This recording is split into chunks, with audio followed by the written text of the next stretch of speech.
son of a bitch. So I didn't even get a chance to touch the game. I was like, oh Yeah. well. Dude, fucking Ains put last time I spoke to him, he's like, yeah, I think I'm close to the end. I'm at like 67 hours. Jesus. Oh. And I think Miles put 80 in. We are live, people. We are live with our awesome guests, of course, this week. I would say guests, but we have a new panel member, of course, with BitCloud Gaming joining us. Awesome to have BitCloud on the team. And also this week, we have a nice equilibrium going on here with some awesome PlayStation guys mixed in with some Xbox guys and some multi-platform guys. So really great. And we'll have some awesome discussions. First and foremost, before we get into anything, of course, this show is sponsored by Manscaped.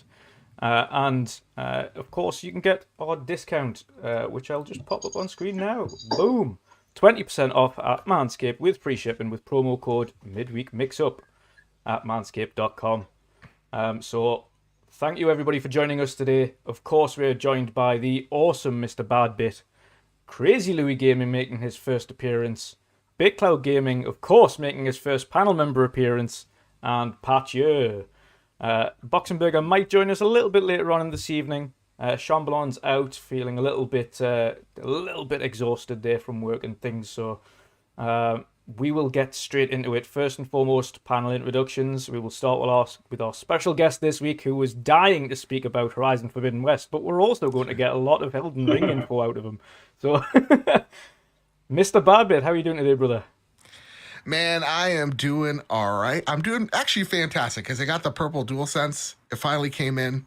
Because I don't know if you guys know this, but on my podcast, I have a beef with PlayStation Direct because they won't let me buy anything from them. Ever since my PS5, they're just like, error, you can't buy anything. So I had to wait for GameStop.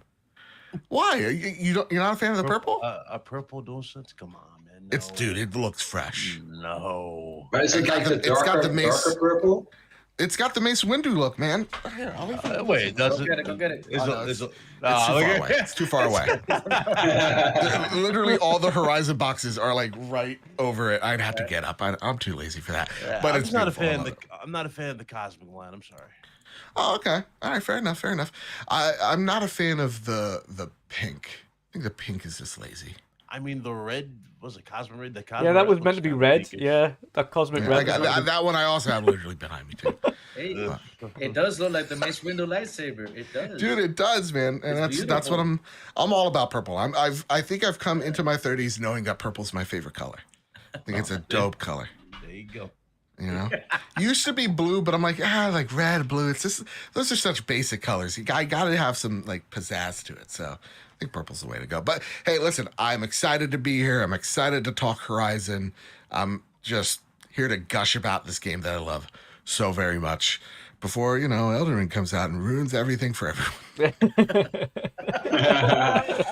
Yeah, we're not gonna hear the end of that by Friday, I'm pretty sure. We're not gonna hear the end of it. Oh, awesome stuff. Oh, dear Lord, man. Oh, my God. Next up, Mr. Crazy Louis Gaming. Welcome, sir, as your first guest appearance on the show. How are you today and what you been up to? Oh, man, I'm really happy to be here hanging out with you guys. Well, what I've been up to, I've been trying out Twitch lately, and I finally beaten Last of Us 2. And I started playing yesterday Horizon because I said, hey, let me get into this real quick because I gotta play it. And so I started playing it, had fun with it, so I can talk about it today with you guys. And really excited to be here hanging out with you all. Really, I am really thank you so much for inviting me. You're welcome, brother. You're welcome. Anytime. Well, next up, of course, new panel member, BitCloud Gaming. How are you doing today, brother? What you been up to? I mean, what you mean? What I've been up to? We got Horizon. Yes. Come on, I've been playing Horizon nonstop. I haven't been able to play it for like 2 days because of other stuff outside. But Horizon, obviously, Elden Ring's about to drop. Can't wait to jump into that. It's really this has probably been the best month in a while, I would say, for gaming because pretty much everybody kind of has something for them. If you don't like Horizon, you got Elden Ring. You didn't like Elden Ring, you got a properly working Cyberpunk. If you didn't like Cyberpunk, you got something else on the side. Dying Light 2, for example. So there's a lot of stuff that happened this month. And they're all really big games as well, to be fair. Like Cyberpunk, huge. Horizon, huge. Elden Ring, huge. Like you would think it usually Dying Light, when huge. you don't see months like this where like every week, you know what I mean? There's another crazy game to look out for. Usually you would have to, wait a month or so. They will push them out. No, they're like, no, this is the month. We're just gonna drop 4 bangers. Yeah. So that's crazy. Dropping But yeah, no, it's good to be here. everything at the same time. Have you had a chance to play Elden Ring yet, or were you not graced with a review copy? No, we all had the game. Yes. I haven't been able to touch it. That's the thing. You just haven't got around to it yet. Yeah, it's downloaded, ready to roll. I was like, oh Lord, what didn't that? Horizon just had its teeth in too much. What class do you think you're picking? The thing is, so I'm not doing sorcerer. I'm not doing it because Okay. I think Demon Souls kind of spoiled me with the whole match thing because of the way they made the effects look. Don't get me wrong, some cool effects here, but I'm probably gonna go with the what's the name of it? It's like the night class that has a high arcane. You know what I'm talking about? Oh, I think you're talking Prisoner. Prisoner start. Not Prisoner. The other one. It's the Enchanted Knight or something like that. I think so. Yeah, Enchanted. Yeah, I think he starts off. It's like Pokemon in a way. At least my build was. You start off as Prisoner and then you work your way and you turn into like the Enchanted Knight towards the end, or like Final Fantasy in that sense. Like the scope they've done with this game, Joe, it's like, dude. I'm sitting there going, damn, I can't wait for the true next gen only. You know what I mean? Like a heavy game you do because there's a lot of creativity in the classes. They really and the way the armors look, oh my god, dude. There's a lot more gear in this one, man. A whole lot to trick your guy out. Oh, yeah. Make him look all sorts of dope. So, you notice that usually it'd be like bare bones ish, you're it's like here's your guy, this is how he's gonna pretty much look. Yeah. So this one is like have fun, and that's why I can't wait for Bloodborne 2. I want those reports to be true. I gotta get it. So I have faith. It's Blue Point. Let's all just say it with confidence, say it with gusto. It's happening. We're all gonna be chumps. We're all gonna complain about that remaster that we'll pay $70 for, but we're gonna hand them the money anyway. And say, I love you so much. Alone will, that's 60 frames alone is enough for it personally because.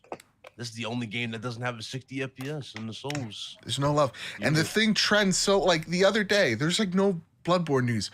14,000 folks talking about Bloodborne on the Twitter. That has to mean something. Yeah, it's still got a big fanfare, and rightly so. It was a very good game. Very good game. It was From Software's highest rated game. Yep. It was. Until now, if only this till today. If only the Order 1886 got the same love. I know, man. That game had a lot of promise. We get it, filmic or whatever. You know what it is that rubs salt in the wounds as well is when you see them post like, "Oh, today is the 7th birthday." You're like, "Stop it! Yeah, stop." Like, just stop. Don't even do it. If you're not gonna do anything with it, don't even remind me of the games that it exists. You're like the 10th person that has talked about that game. I'm seriously gonna go try it. It's a really good 6 to 8 hour romp. Like it's it's a lot. Like when people make fun of PlayStation games for being like films, that is probably the best example of it was PlayStation's Rise.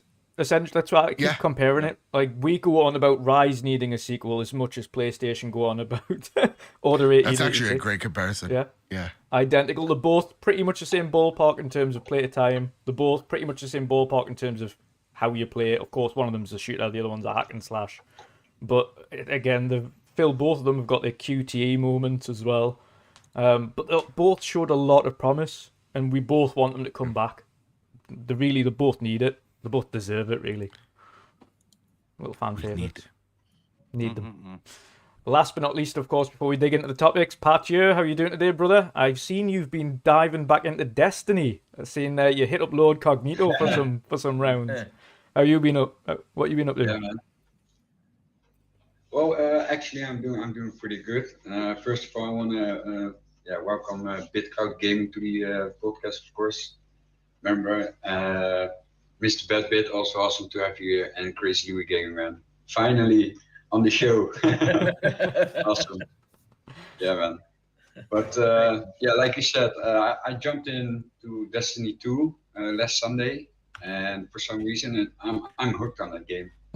And we lost another one. Yeah. And since Lord Cognito you know, like he wants to jump in with some games with me, so I'm gonna jump in some games with him. So I gonna invite him or join him soon. So Nice. That's another huge game that came out. Had Destiny. That's Witch way Queen. bigger than. My god. Yeah, and Witch Who Queen's loves out that now as game? well. Whew. Yeah. Months of digging there. yeah, it's really really nice game. So I cannot wait to actually play with him because I know he plays it a lot. So he can help me quite a bit, I think. Yeah. What else have you been up to then? And Just of course, PUBG, isn't it? PUBG, of course. Yesterday we dropped a new video on the channel, so if you didn't see it yet, guys, check it out. It's on the channel, so. Yes. And yeah, what else? Nothing much. Work, like always. Been some crazy weeks with Valentine and that kind of stuff, but it's all good now. So. Nice. You're able to it's hopefully starting to wind down a little bit. I know it's going to be a bit tough at the minute with everything that's kicking off in Europe. We know that's going to start affecting everybody. Yeah, same. It's you know, like we also have most of the clients that we have on our company are from Eastern Europe. So it's also Ukraine and Russia and you know that kind of things. Oh Lord. So I don't know how it's gonna end, you know, with work and stuff, but probably it's gonna be quite easier work if things happen. I don't know what, but yeah, I don't try to pay much attention to that and just focus on other things, you know. So yeah, that's fair enough. Yeah, it's things to come, but we will talk about the joy of video games today, and I want to start off with Mr. Badbit, of course, and enlighten us because you have played 15-ish, maybe it's a little bit more than that now on Elden Ring. What is your initial impressions then? Give us a rundown of the game so far and what you think it is.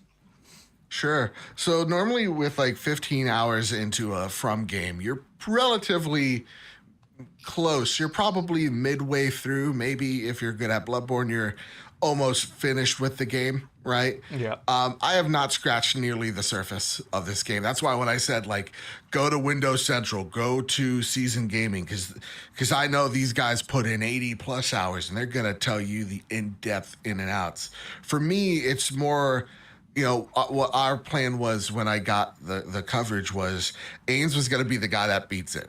I'm going to be the guy that tries every class, and Luke was going to ask us questions for him to look dumb. And so for us, and purposely because he's a From noob. Yeah. So for me, my whole experience was I'm going to try a little bit of everything. And I want to beat the first boss with most of the classes. So I tried, and this is all just out of the top of my head, the Prisoner class, the Astrologer, the I think Barbarian, and the Knight class. Yeah. Knight is going to be your standard, like, From Software Dark Souls game. And a lot of this game really does base itself around Dark Souls. So if you were never into the Dark Souls, gameplay or mechanics, this game straight up is not for you. Because it is still, when I saw the reviews, I was very pleasantly surprised because my fear was people were just going to kind of write this game off of it being Dark Souls 4 because, again, in its core tenets, it's very much Dark Souls. Now, there are some classes, and as From Software stands now, the littlest detail changes how the whole game plays. There are classes like the Warrior class or like the Prisoner class that turn that formula upside down in really cool and unique ways. And the jump ability as well is another great way to get an attack in on your opponents and kind of break their guard more than just a heavy attack would do. So there's a lot in this game, and there's a lot of detail to get lost in when it comes to the classes. The one thing, but it is still... Go for it. I streamed, because I've never really played Dark Souls games before, but I streamed Dark Souls 2 the other day. And I got used to it. I know it's the worst of all of them, I've been told. Yes. Like everybody in chat, and Apachai in the chat as well, he watched it through. And he was giving us a lot of tips, a lot of kind of advice and things like that, which was nice to have. So thanks to him. But one of the things I noticed, and I think I like more about Elden Ring, is the room to maneuver. Obviously, in normal Dark Souls games, specifically that one, the room to maneuver is like you're stuck and you like don't have much to go at. But on Elden Ring, of course, it's this bigger open world, having the ability to kind of get out of the way. And... Yeah, it works. It works well in that regard. Yeah. For most of it, like when you're fighting, like I think I've only died a handful of times to like a standard enemy, and that's just because I was being dumb and taking advantage of my surrounding, or not taking advantage of my surroundings, just kind of feeling cocky about it. But most of the standard guys you're not going to have a problem with. Most of the mini bosses, I don't think most people will have a problem with it because you're so maneuverable. But let me tell you about these bosses. They maneuver just as crazy as you do, and it is to me, I still favor the Sekiro bosses because they still feel so kinetic and they dance so well with you. But these guys got a lot of depth to them, especially the goddamn second boss. You know what it was though? Sekiro had that parry system, so that's what made the the overall hitbox of those enemies better. I guess you can say naturally because of the parry system. This one doesn't have that, so it's like you're still kind of like doing that shift left, right, back type of approach. You still got to learn the patterns for it. I mean, it's cool, but how you feel about the hit detection? Is it better, or do you think it's more of the same that we see with the franchise? It is better. It is definitely an improvement. Like the one thing that I hated in like Bloodborne or Dark Souls is like getting those visceral attacks in kind of just felt like luck. Like they didn't feel the camera. Yeah, it was 30 in that camera. Yeah, and with Sekiro, when you're about to backstab someone, it'll let you know. It's like here's a big red dot. Here's the time to attack. It doesn't have the big red dot, but it's very good at knowing when to do your visceral attacks. So I feel like in that regard, the hitboxes have been better or more finely tuned. But I would say it still leans more towards that Dark Souls than the Sekiro vibes for sure. But most of all, and just like any From Software game, the game feels fair. So when I'm dying, it's a mistake that I literally made and I know I made, rather than this boss is cheap and it's bullshit type of deal. So, oh, you bumped your mic there, bud. But yeah, no, I really love it. The one thing that I can't wait to see if I'm proven wrong by is the open world, because I think it's great, and I think the sense of discovery that From Software does is fantastic. Yeah, the illusion, with the paths and everything. Yeah, they always exactly. But I still feel like I'm doing just the same thing in every area, and so I was actually surprised that people really, really dug the open world here. Where I was just like, yeah, no, I think this open world's great, but I kind of need more variety and activities. So I think I haven't hit that part yet. So let's throw it out here with a game that many people, I mean you both, we hold it to a high standard. You already know where I'm going with this. Yeah. So quality wise, we already know obviously this is great and Elden Ring's quality, but where would you rank Elden Ring to Demon Souls? Is this the worthy successor? Oh, artistically wise, I've seen a lot of comparisons to Demon Souls. I definitely can see it. I definitely can. I like what I think Miyazaki himself said, like how jealous they were of Blue Point when they saw Demon Souls. They were stunned, and there's no way that they could hit that caliber. Stones actually look like marble. What I mean? They nailed it. Oh, and the fire, wow, it's beautiful. Wow. That's the other thing too. That's what makes magic so people so used. People want to be like, wow, if I just shoot magic, you see the particle effects. It looks good in this game, but it's like that one. There's a little extra more, to the yeah. I mean, like graphically wise, of course, Demon Souls is gonna look better because it only had to be on right now one platform. Right, and this one had to be on like what, 5 or 6? Yeah, so, I'm not like comparing it that way. I'm saying like in terms of like scope and in terms of like direction. Oh man, you think this is the it? This is the way we should be going. I like what Ains told me. He's like, this game is so good. PC is not where I play it, right? Where I usually play my games.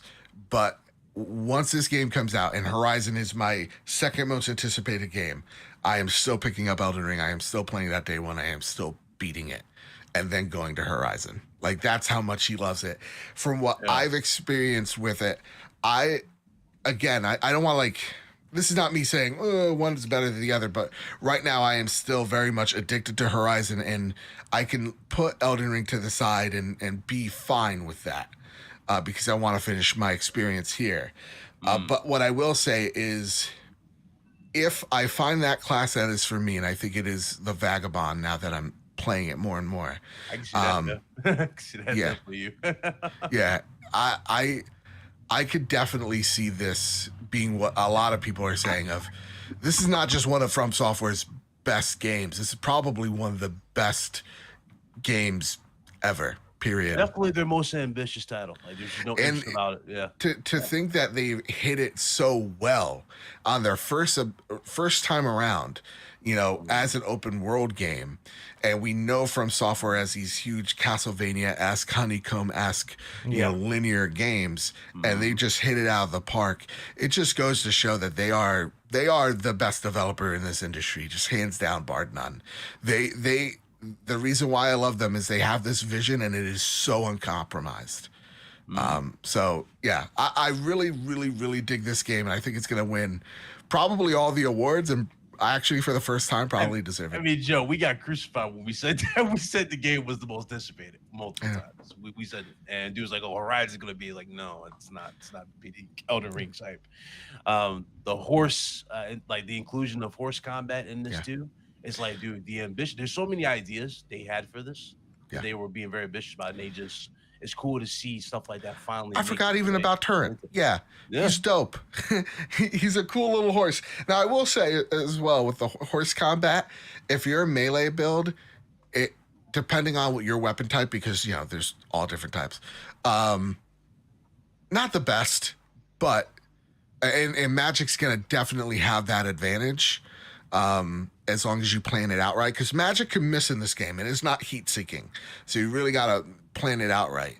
But yeah, it's that could be improved. But again, when everything else is just so damn good, I'm really happy that I mean, listen, we've always known they've been really good, but this is just on another level.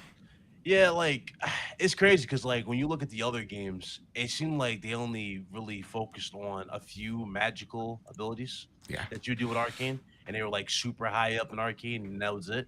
This one, it's like, it doesn't really matter which you pick. If you pick an Arcane character, or you pick a strong stealth-like build who's good at visceral attacks, or just a strong strength build, you have something to look forward to, whether it be better armor, but better weapons, or in this case, cooler effects in terms of magical abilities. That stuff right there, just like, when I saw it, I was like, "Yo, dude, this is just." I've been waiting for that for the longest time, because now you have true options. Back, especially look at Demon Souls. Demon Souls, you have magic, right? But it's limited to an extent. You see what I'm saying? When you look at here, there's just so much more variety, and the fact you can summon spirits to help you as well is another added bonus too, just to do that. So yeah, it's cool, man. It's dope. I'm glad it's gotten the reaction that it's gotten. Do you think they could have added additional? Do you think they could have added additional mounts into this game, with it being kind of obviously the universe that it's set in? Obviously, you've got the horse mount, but do you think they could have added more? Would it be cross-gen? It probably couldn't. Yeah. But we're talking about next gen only. Yeah, absolutely. I would look out for that next gen for the true sequel. Torrent is there for lore reasons. He's integral. But like, maybe like DLC horse armor, I don't even know about that. Just the way From Software rolls. If they have to begrudgingly do like pre-order DLC, they're not really out there giving you like armor kits or whatever, like that type of DLC stuff. You usually have to earn that. But yeah, Torrent is a good addition to that game. A very good addition. It's a good starting place anyway. Yeah. It's a great place to learn as well, in terms of like, you can get out of situations very easy in this game compared to the rest. So if you feel overwhelmed at a certain point, you could run away and they won't chase you forever. Yeah. So yeah, I dig it, man. It's a great game, and I love all the accolades it's getting because it's so well deserved. I was a little bit surprised to see just how well it's been received, to be honest, especially for a Souls game. Obviously, we know they've notoriously done well, specifically recently with the likes of Bloodborne and Demon Souls. But even then, when you're looking at them and then seeing just how well this is received and hitting like high 90s, and obviously we hit Metacritic on the best of times, but when you see those kind of scores, you have to applaud, because that's the realm in which it's a case of universal acclaim. Like, everybody's pretty much on the same page. They're just like, this is a masterpiece. Yeah, usually reviewers go lower than this because they're like, "Oh, this game's too hard. It can't meet the Yeah, deadline. exactly. It can't beat this bosses." Now they're like, I guess they realize that these particular games, you don't play these games like you would play a Horizon. I mean, you have to work in the world. You have to play it by strengths to understand it, and that's where the beauty is in From Software. And a lot of people just don't understand that about From Software. It's like whole just style. Even if you couldn't get into the more methodical pace, like me and Babbitt do with the basic ones, Sekiro is a good. I think even you agree. Sekiro is a good entry type of game to get you at least into it. If you didn't like Bloodborne, Sekiro would be the one we would recommend for you. But still, that's just how it is, though. It's learning to work within that world and there to its strengths, and it's good, man. I mean, I take Sekiro to train. I mean, I've been playing Sekiro for the past couple months to train myself for this game. I wonder how hard is this game? Is it as hard as Sekiro, or is it? No, is it no, Sekiro is definitely There's some bosses in Sekiro that are utter pieces of fucking shit. Yeah, they are. Yeah. We're not gonna talk about the ape, Babbitt, or the headless. Actually, headless can just straight up.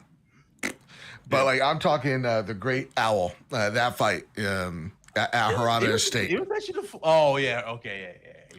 yeah. That's where From was like, hey, remember all the things we taught you?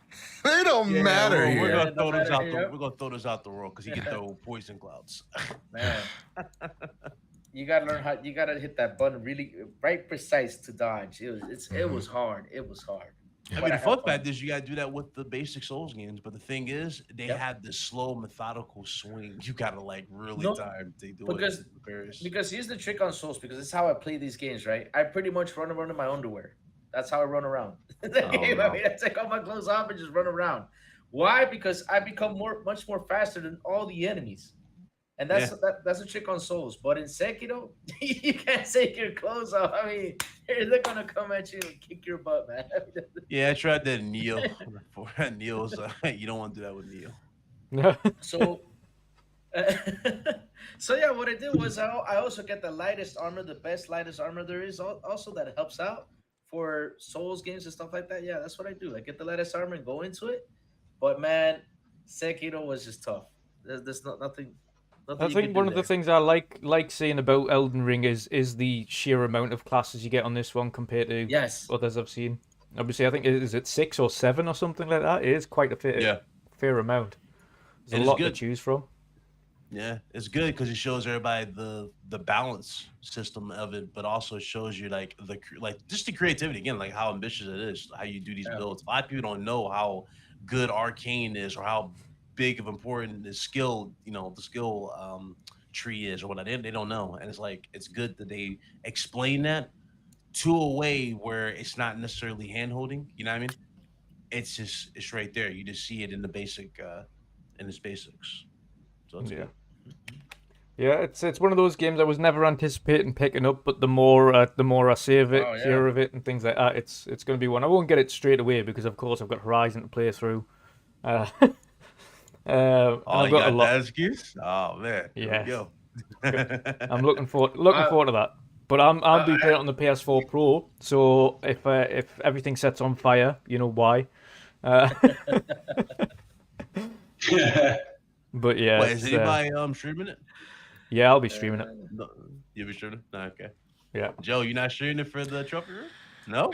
No, there's some things that I have that are for me, and so like when it comes to playing games, I can't put on like a hey guys, we're gonna do some streams today. I don't have that energy. I'm Lord. very jealous of streamers. I can't hold up that energy for like 3-4 hours. You know. It's normally the good thing I like about the likes of Dark Souls, etc. is when you die and you just end up back at the campfire, you can just sit and just chill for a second and just catch up with people. Yeah, and in this game especially, like those they're called grace. Those are everywhere. So you're not going to feel like, oh, I got to run all the way back like in a Demon Souls. You don't feel as punished. You're literally right where you probably were. In a way, it's a sense of like, here's one small area, clear this area, there's a bonfire here. Clear this area, there's a bonfire here. Clear this area, bonfire here. Clear this area, there's the bonfire's right next to it. So, in that regard, it's great. Though, Joe, compared to? You don't think that's kind of like an easy mode-ish? I think it's a way for people to feel less frustrated. I think that's what, when Miyazaki had that tweet a few weeks back, I think that's what he was referring to. He's like, I don't want people to feel frustrated when they lose. And I think the addition to those things isn't necessarily easy mode because those things are still hard. Yeah. But it is, you know, definitely more, not to say accessible because that would be a lie too. It's more convenient. Good. Good. We're looking forward to digging into it. But next game, which we have spoke about very briefly, but we are going to speak about a lot more now, Horizon Forbidden West. And of course, Big Cloud's been digging into that. A lot of people haven't been able to put it down. Mr. Babbitt, of course, again, pretty much in similar circumstances, haven't really been able to put it down. And Crazy Lou, you jumped into it a bit as well. But impressions on that, Miss Big Cloud. We'll start with you, brother. Having played quite a significant amount of it now, what are your impressions? Yeah. So, you know, I said this on the show Friday, and I still stand by it. When it comes to like, how do I say this, man? It's basically a technical marvel. It looks that good. Like I'm playing this on my Acer Predator X27 4K monitor and HDR or whatever, all that stuff. Have the whole thing. And you know, the first thing I know is before I even started looking at the world, I looked at the water. The water in this game is just like how they did it, you know, with just the waves, everything, the way it looks, how clear everything is. Like, dude, this is just next level what they're doing. And you know, I keep bringing this game up because I always use this game as like the best look for a PlayStation game. I always hold this as the highest standard that we've seen. Yep. I think Horizon beats that easy. It finally takes the crown from that, and that's finally, you know, finally we're seeing that the box been pushed. The crazy part about it, it's a cross-gen game too. And I had my doubts for Horizon. I was like, oh, I don't think Horizon's gonna really, you know, go over the top with this, you know, with it being cross-gen. But no, they really pushed everything. Even with the opening where they were showing the different biomes, and you were showing the snow, they were showing the sand and all that stuff, and how naturally it flows with the wind type of thing. It's like, oh, this is that next level. And when you look at attention to detail, when you're shooting off like bits and pieces of armor, and you see it legit fall off of these machines, it's like, man, it's good. It's really, really good. The battle with the snake, I'm sitting there going, dude, this is like the first boss, but damn, I wasn't expecting it this early type of thing. And it's so impactful how it just happens. And it's very seamless. They did just drop the patch. I didn't run no crazy glitches with the game. A lot of people running into some glitches, some funny ones. I thank God I didn't run into that, but you know, popping was a few things I did have. How can you say that, Big Cloud? Everybody's running into them. I see it on Twitter every day. Every day I see it. There's a new glitch, and it's breaking. It's breaking PS5s. That's what I've been told. Hey Joe, are you saying that people have different experiences? No, it's the same across the board. Everybody's having a real bad time. No, it's good though, man. I really enjoyed the hell out of it. The soundtrack's great. What I love also too, I know Joe appreciates this because they had the Dead Eyes in Horizon Zero Dawn. You know exactly what I'm about to say, Joe. The quest, the side quest. Beforehand in the side quest, it looked like the characters just looking at the screen. They didn't really have no emotion. Nah, they put that attention to detail in every single quest, whether it be a side quest or a main quest. Each character, you really do feel like, oh, that person's this type of person, or that person has this type of personality, and it really, really does show. And That's refreshing to hear because the first one didn't have that. The first one, the side quests felt a bit. It's kind of like that Mass Effect Andromeda thing. You know what I mean? The eyes are looking over here, but there's not really much effects going on, or there's not much emotion with what they're saying. This one is like, okay, I can see that this person's upset, or this person's emotional about this, or concerned about the future for this. Okay, that makes sense. I like that type of thing. And it's good, man. Even the new skill tree that they've done in terms of new effects and new abilities you can do. I really do think they just started out perfectly, and it's good, man. It's really, really good. The new machine types, granted, I haven't run into all of them yet. I love the new ones. Like they're really, really good. Yeah. You're saying that about the first Horizon, about the characters in the air. I always thought that Aloy was cross-eyed. Sometimes I like see like her eye just went one way, or I was like, what? Yeah, like it's like they're trying so hard to like look, but it's like they're trying to, it's kind of like, how do I explain it? Yeah, it's like they're trying to involve the player, right? But exactly like that. Yeah. But instead of them looking at the character, they're looking at the screen. And it's yes. It don't look right. It don't look natural. This right here is like they did like a perfect camera shift. You know what I'm saying? The camera shifts to where it actually you see them. You know what I mean? And they actually make sense. And it's like, damn, for your first like, in a while, this is it. And I'm very excited, it makes me excited for God of War. I'm interested in seeing how God of War is going to look. And mind you, that's going to be cross-gen as well, but I have no fear at this point for cross-gen when it comes to what they're delivering now. The only game I am looking forward to in terms of like truly next gen, obviously, and Joe knows what I'm talking about, is 2023. 2023, it's a different year. That's when the gloves come off. That's when the gloves come off and we see what's capable. Yeah, I'm looking forward to that. Spider-Man. We know it's about to go down with that. So, but no, it's good. Yeah, I share the same thoughts of Big Cloud, man. First and foremost, my hype for this game. I'm a huge Horizon stan. I say it every podcast. It's the reason why the trophy room exists. I love this game. I love this franchise. It means so much to me. So, for the sequel, I had high hopes that I knew and had faith that the team was going to come out and knock it out of the park. And that's exactly what they did. Like, Big Cloud, you're 100% right. This is the best game I have seen, hands down, any platform. It's scary. Ain't it scary? Because it's cross-gen. And I'm like, dude, I was not expecting to be blown away like that. And we never seen the PS5. That's another thing they were brilliant with. They never showed the PS5 version. They show PS4 footage. And so PS5 is like, wow. So to me, when I take a look at like, first off, I said this in one of my tweets. I'm now a Decima Engine fan or stan. Like this, you can see the one thing that I'll add here is you can see where, parts of Death Stranding in this game when it comes to traversal and scanning the environments. You could definitely see where Kojima and Guerrilla shook hands with. And the water to me is just nuts. I think the only game that does water better is Sea of Thieves, still the reigning champ. It's just magnificent when you see it. And there are some things like the water. I would say the good thing about both in terms of water is they're both tremendous, and the water in Horizon's a little bit more on the realistic side. It's definitely a little bit more fluid. The water in Sea of Thieves still has its style, but it's beautiful in a different context. But absolutely. It's like style over substance type of thing. They went with Sea of Thieves. Yeah. So when I take a look at like the characters, so that's I think the biggest improvement everybody is seeing. Holy crap! You could see Aloy's pores when you zoom in. Like that's how detailed it is. You can see when you zoom in on a helmet, the individual cracks on the inside of the helmet. Like you could see all these things. And they're right there. Oh, in her beard, in her mustache, and everything. No, you can see it. Did y'all see that other effect? And I didn't even know this was a thing. I don't know if Dutch saw it either.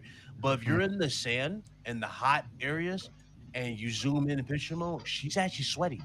Yeah. You can see sweat coming on her face. Like that's Wow. Attention to detail. The one thing you can see where Decima has helped the engine overall as well is the fact that they've managed to get something that they was classing as technically impossible on the previous gen, running on the previous gen and the next gen, and that is the ability to use a flying mount.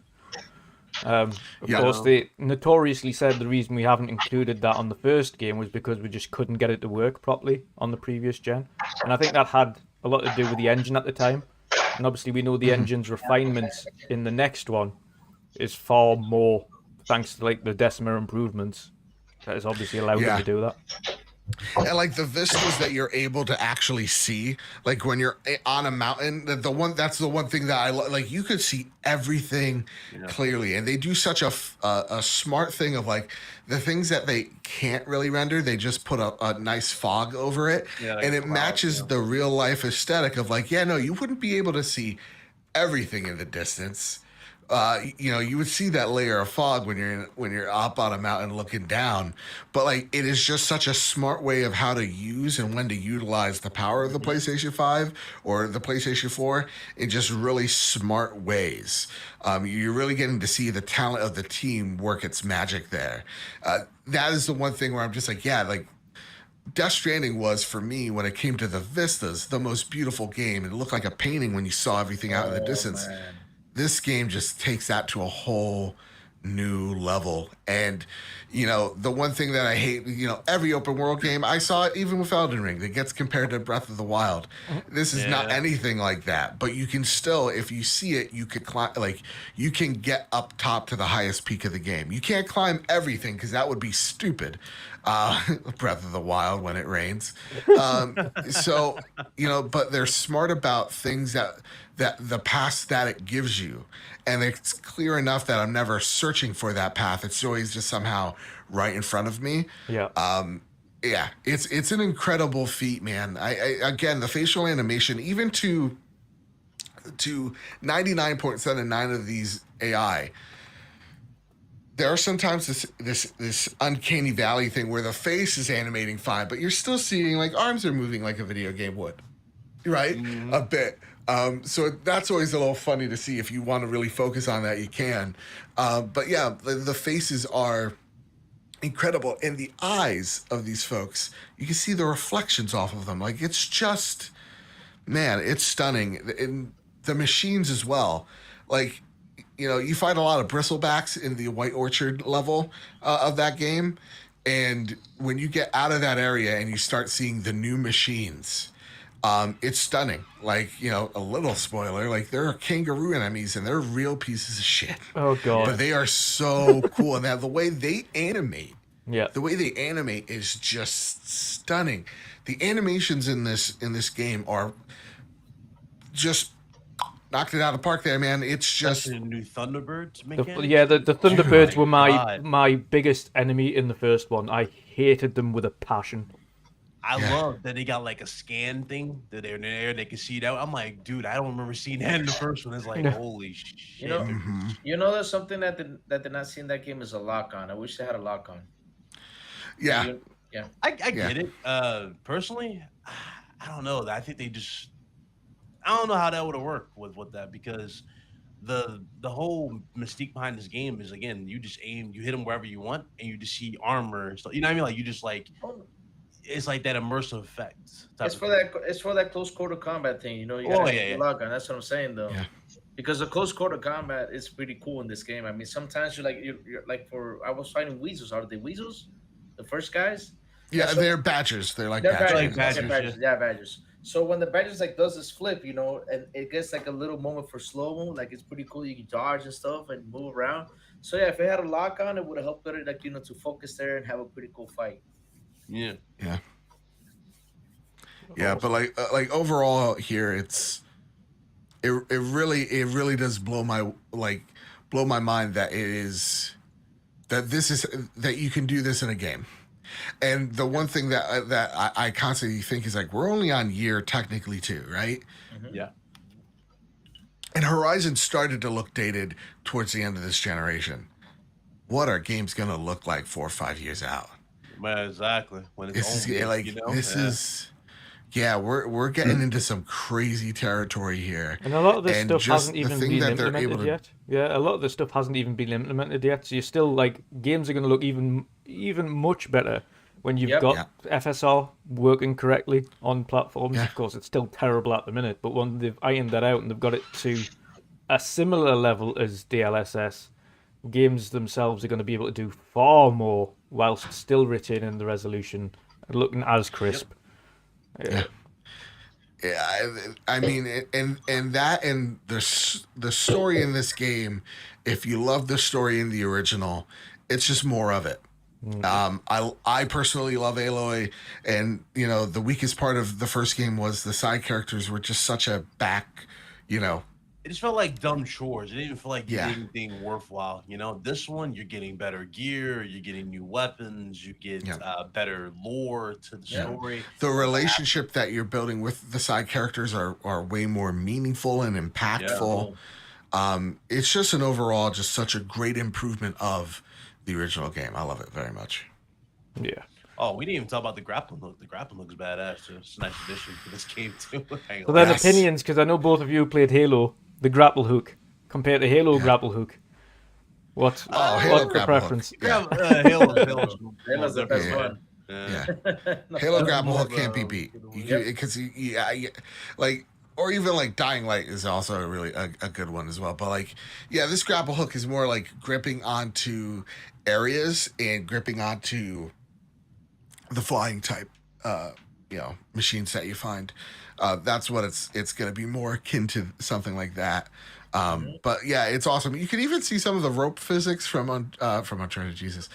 Last of Us as well make their way into this game. Right. So it's very meticulously made, even with some jank in between. It's great. A lot of people are complaining about used assets, or not really used assets. They were saying like used animation. You know, I'm talking about when they rappel down and stuff like that. I'm like, it's the same game, it's the same world. You know? Yeah, if it's not broke, you don't fix it. Right. You just refine upon it. It happens in literally every game. Yeah, it's like we're nitpicking for the sake of nitpicking. I'm like, why? I don't get that. That makes no sense to me.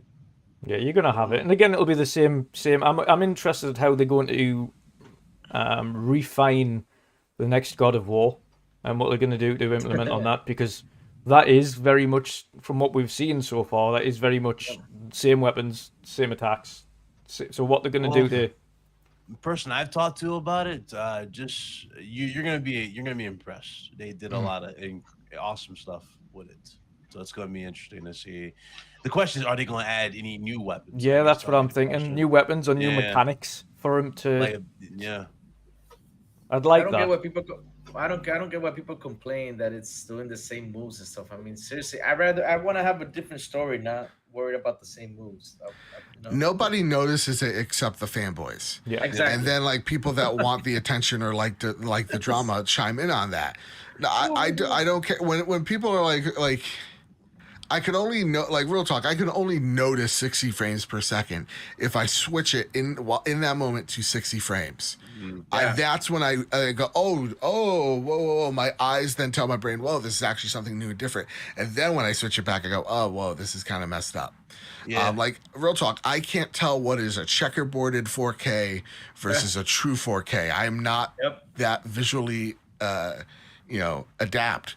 But when you switch it in front of me, I can tell. And I'll be like, oh, okay, that's different. Most people are not going to notice. Most people are not going to care. Most people just want to have fun with the game. It's not just though.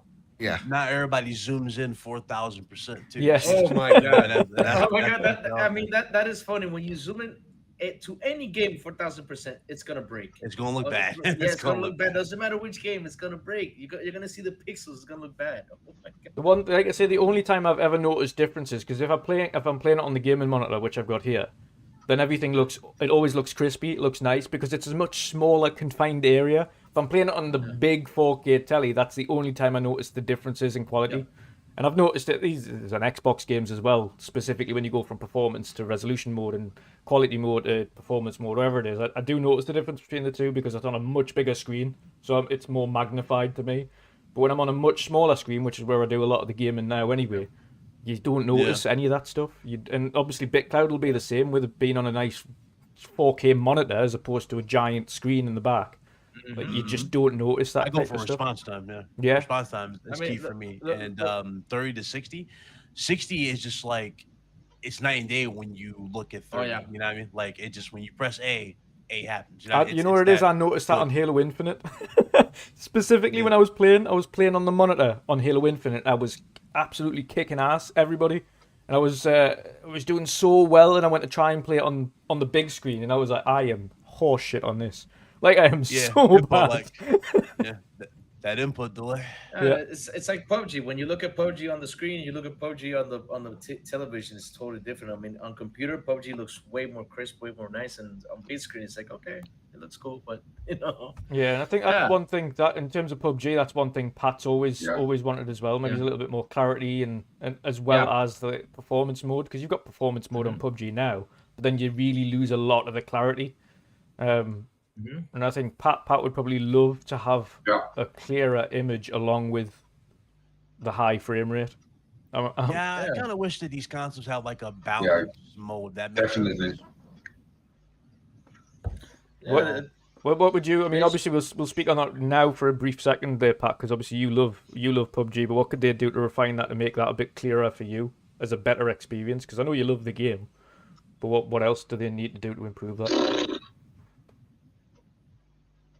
Well, for me, like as you guys know, I play on a big screen. I don't have a monitor, so probably that's. I think when I'm gonna play PUBG on a monitor, it's gonna be better. You know, like I play on the frame rate performance, because if you turn it to the resolution performance, it's shit. It's like lagging and it's not that good. So I think then when I switch to like a monitor, I think maybe that's a bigger step forward for me. Yeah. There's a lot of the good thing is that these days, specifically, like we there's a lot of gaming monitors now specifically coming down, and like even if you wanted to get into gaming monitors for a cheaper price to have that higher refresh rate and things like that, you're talking a couple of hundred for a gaming monitor now with like 144 hertz, 1080, 1080p, or you can even get 2K with 140 hertz for less than 300, and even now 4K monitors with 60 and HDR. For less than 200, so there's a lot of kind of different options out there for people to do that as well. So certainly an option. Yeah, eventually I'll get a monitor. I think that's one thing that I also want to have. Yeah. You know, like for the performance and stuff. Yeah. But I'm. It's far cheaper to get a monitor with those specs than it is to get a big TV. Like a big TV with 120 hertz is expensive. You're talking like 1,500. I searched for it a couple of times. Yeah. Yeah, exactly. Or more. So. Definitely. I think that's gonna be a big plus for me if I switch to monitor with PUBG. Yeah. But I'm used to a big TV, so you know, like it's good for me now, and we're gonna see what the future's gonna bring, and if it's gonna if I'm able to buy a monitor. So yeah, man, looking forward to that. Definitely. But yeah, going into kind of the tail end of this, how would both BitCloud and Mr. Badbit rate the game then in terms of their favorite games of the year so far? Obviously, I know Mr. BitCloud hasn't had a chance to play Elden Ring as yet because obviously Horizon's taken all of his time up. But how would you both rate it so far in terms of the games that you have played 2021, or even the tail end of 21 going into 22? This is easy. I'll let Joe go because I know Joe's got like this long. Wait for it is for me. If this game came out last year, it'd be my game of the year last year, hands down, not even close. I think the only thing that Horizon has to worry about for me is Elden Ring, because I'm a big From Software stan. And again, even then, and I give Elden Ring the very much benefit of the doubt because I had to play on PC, and I think PC is gross. You know, I'm still wanting to play Horizon. Yeah. I still need to discover more. I want to know about Aloy's journey more. I want to learn more about Erend and Vral. I want to know about, this world that is just so interesting and that is so easy to just lose time into, not because of necessarily the challenge, but because the exploration is just so damn good. This is a top tier RPG, and I don't normally do numbers or letters or anything like that, but it's a strong recommendation from me. If you're a PlayStation 5 owner, this is a must-have experience for your PlayStation 5. And if you're even a PlayStation owner, maybe you're waiting for a PlayStation 5, maybe wait, because you really want to see this thing take full advantage of the PlayStation 5. That sucks that I gotta say that too, but it's like, if you really want to be wild, you really want to wait and just get the PS5. Because this thing is stunning. This thing is absolutely stunning, and I have not seen anything like it, and probably won't until 2023. So, to me, this is going to be if I'm already playing my game of the year, which is Horizon right now. If the only thing that I'm scared of is Elden Ring dethroning it, that is a great place for Horizon to be. This is a very, very awesome game. I recommend it wholeheartedly. So Horizon for me, obviously it is I'm not going to say it rates, it is the best PlayStation 5 exclusive out in a long time. It really is. We already talked about the looks. We talked about the gameplay. It's great. What this game does with lighting is unmatched right now. It's really the best right now. But in terms of where Elden Ring will go, as a diehard Souls-like fan, it's I don't want to be that guy and say it's gonna get dethroned, but odds are it will get dethroned by Elden Ring, just by what I've seen with Elden Ring. Souls games, man, I've always waited. I've been waiting for a game like Elden Ring to come out for the Souls, community, because a game like this, it just gives you more freedom. It gives you more to, learn about the world and how these games play. And personally, that type of game always has more, obviously, longevity for me, because I'm always doing 5 times more than what I'm doing in like a game like Horizon. Horizon, don't get me wrong, it's a good game. It's a lot to explore, and I still want to explore and beat the game and be done. But I already see myself getting completely lost in Elden Ring, especially once you get going and you get the, a class that you like, a weapon you like. You just really get lost in the mystique of that type of world. But it's a good month. I'll just say that it's a good month. Yeah, this is a great month of games that I will be playing for 6 months, no doubt. Yeah, there you it really is. Yeah, I've never seen a month drop so many massive. And again, Cyberpunk just decided to drop the next gen patch out and fix the game like right in the middle of February of all months. The already busiest time of the year has now got busier because those who waited to play Cyberpunk are now obviously knees deep in Cyberpunk, and then Horizon's come out, Elden Ring's coming out. It's insane. You've got Dying Light 2 already, Witch Queen's out now. Just crazy, absolutely crazy time. Do you think then, and obviously the only other, should we say, big exclusive coming from the other platform this year, Microsoft, of course, with Starfield? How do you think that'll fare then? How do you think that'll fare on the old critics table? I mean, no doubt about critics for that. Yeah. I'm sorry. You take a pick on. Oh no, you good. I ain't cut you off. Oh, thank you. Yeah, no doubt. I think. Wow. God, what's the name of the game again? Starfield. There you go. Yeah, no doubt that game's gonna be very popular. It's I mean, it's an unknown IP from a well-known studio that has now finally something to prove. Yeah. After others have kind of outpaced them. It has something to prove, and the screenshots that we've seen and the little in-engine trailer look cool. But man, I'm really talking when I'm saying this. I'm bringing up Elden Ring. Starfield's got to show me something really incredible. I'm not wowed by screenshots, and when people go, well, what if this is God of War? I hold the same excitement for God of War. I know what God of War is, but like this is the same type of excitement I get out of it. I need to see that gameplay before I go, oh, that's what this is. So I don't know much to say in terms of Starfield. I loved Skyrim. I did not like Fallout 4. So Bethesda is usually kind of a hit or miss for me. So I like the NASA. I think they were like, yeah, the NASA punk vibe that they're going for. I'm like, okay, that's cool. That's a thing I could say, and you know, visually. To me, that sounds more like the space race when you had US versus Russia when they were both trying to achieve it. That's what I get from NASA punk, like the old NASA.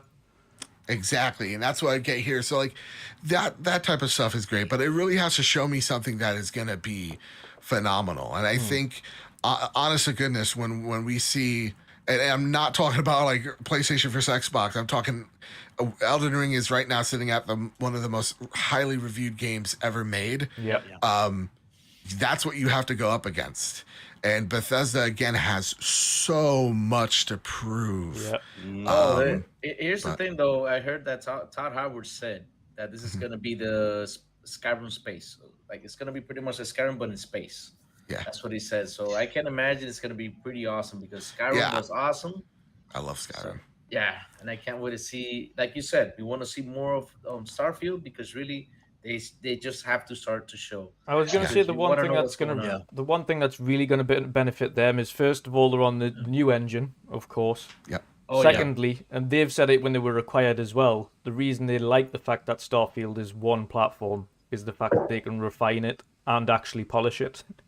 One of their major issues was this cross-platform bug fix, and they're renowned, even making fun of it themselves, that they are bad with bugs. And games notoriously release filled with bugs that they don't fix, and then the community fixes it for them.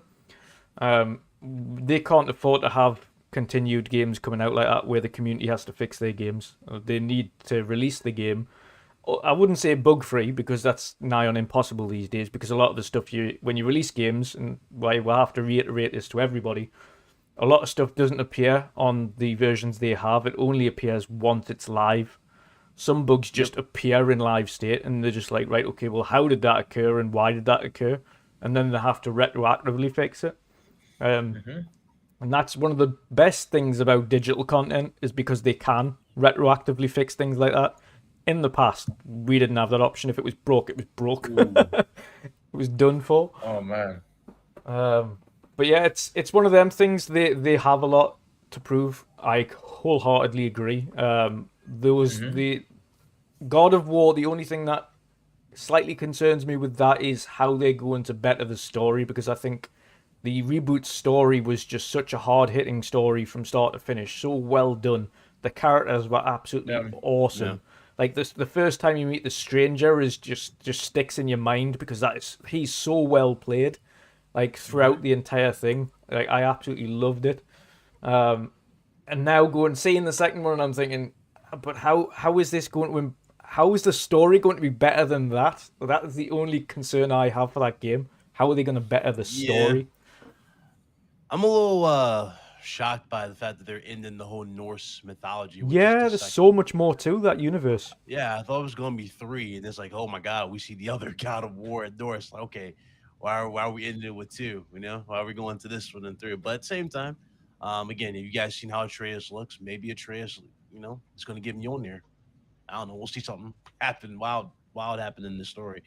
To go back to Starfield, I'm with Joe completely on this. I think a lot of people need to look back at Cyberpunk, for example. Here, we can't just sit here and expect the game to be all this. We have to see it.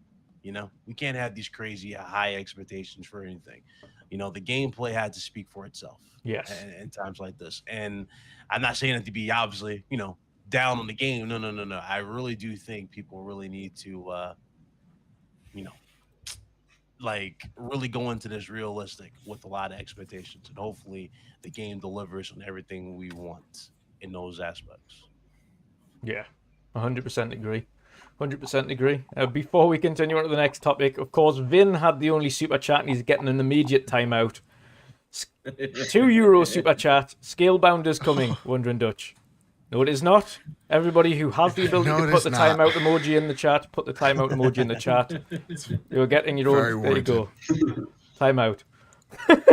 Man, I told him if that actually happened, I was gonna start dancing. I was gonna start making my moves. I was gonna, get up my chair and like, "Go, man, it's coming, it's coming." I was gonna get up in there and start jumping. Do you guys even think they need it?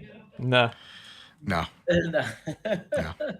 We got to give up Platinum is a very hit or miss company. Yes. Like they extremely high highs with like a Nier Automata, or you get, Scalebound games that don't come out, or what's the next one that looks really bad?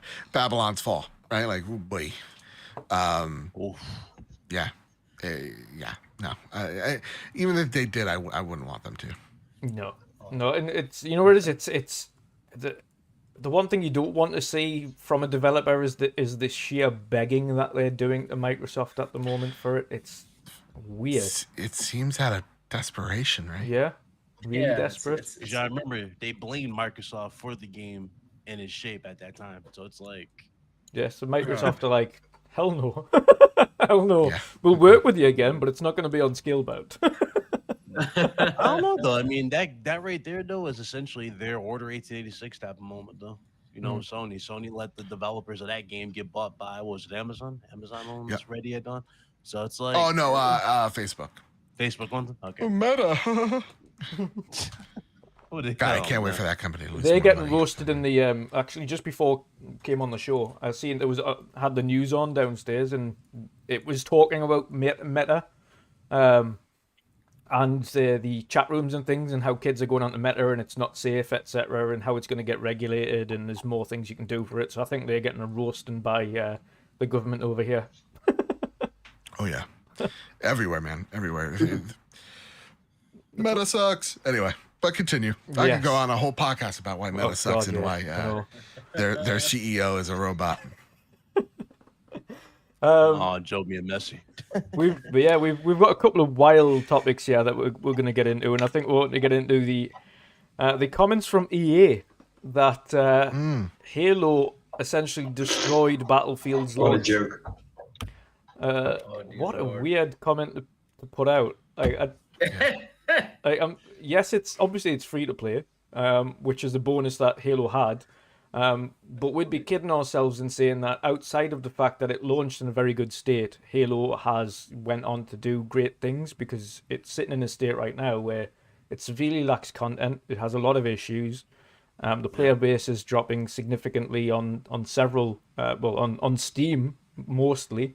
Xbox is it's not dwindling, but it's kind of staying in a steady state.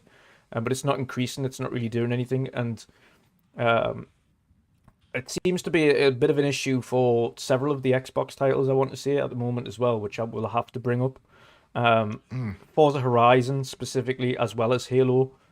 These are live service games. Usually within 60 to 70 days of release for Forza Horizon, you would have had the first expansion. We're going on 108 days now for Forza Horizon, and there's still nothing. There's still no additional content. The game itself, essentially, for those who do play it all of the time, hasn't done anything else. It's still the same content. You've still the same cars, still the same races. There's nothing else to do. And if you're like me and you've played the best part of 7 days in the game from when it released, and you've literally done pretty much as you can do in it. You've done all the main events. You've done all the big showcase events. You want that to improve. Halo's exactly the same. You need, with a live service game, you need them to be rolling in new maps. Pretty much, if it's not every month, every other month. And it's dwindling. And on Battlefield's front, their poor launch had nothing to do with Halo. It was the mess that the game released in. That was just a broken pile when it released, and to blame it on anything other than that is obscene. Yeah, it's bewildering. I mean, so there's a lot to unpack here. Yeah. EA is solely to blame for EA's problems. There's also some share of blame to go on DICE as well, but really the bulk of it is on EA. How do you not know? Even in the alpha where people are like, whoa, this is rough. Months before this game comes out, that's a warning sign. That is a warning sign for things to come. This should have been delayed at the very least to March.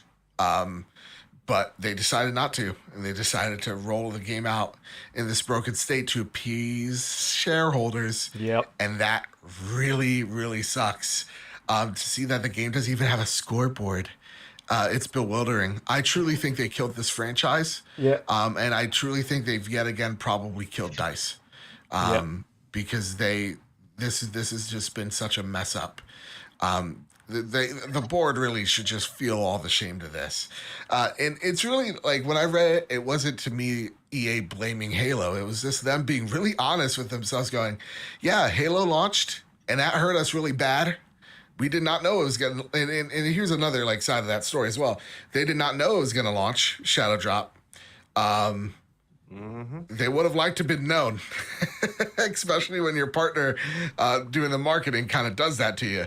But the game was better. Like they literally just like the game was better.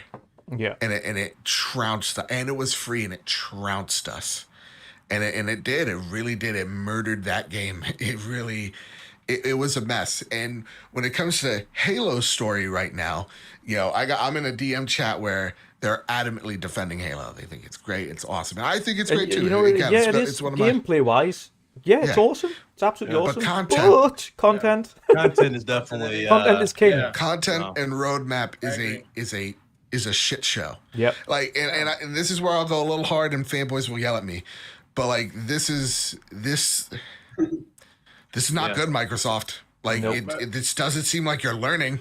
Like this seems like the same problems Microsoft had with their exclusives in the previous generation are kind of mirroring this one, where it's like, yeah, the games are really great, but these are also supposed to be live games, and the live elements are not good. And they're your biggest franchises. It's not like Sea of Thieves where it's a new franchise and you build it up slowly and start to redeem itself. Yeah. That's Sea of Thieves with a new IP. It's different.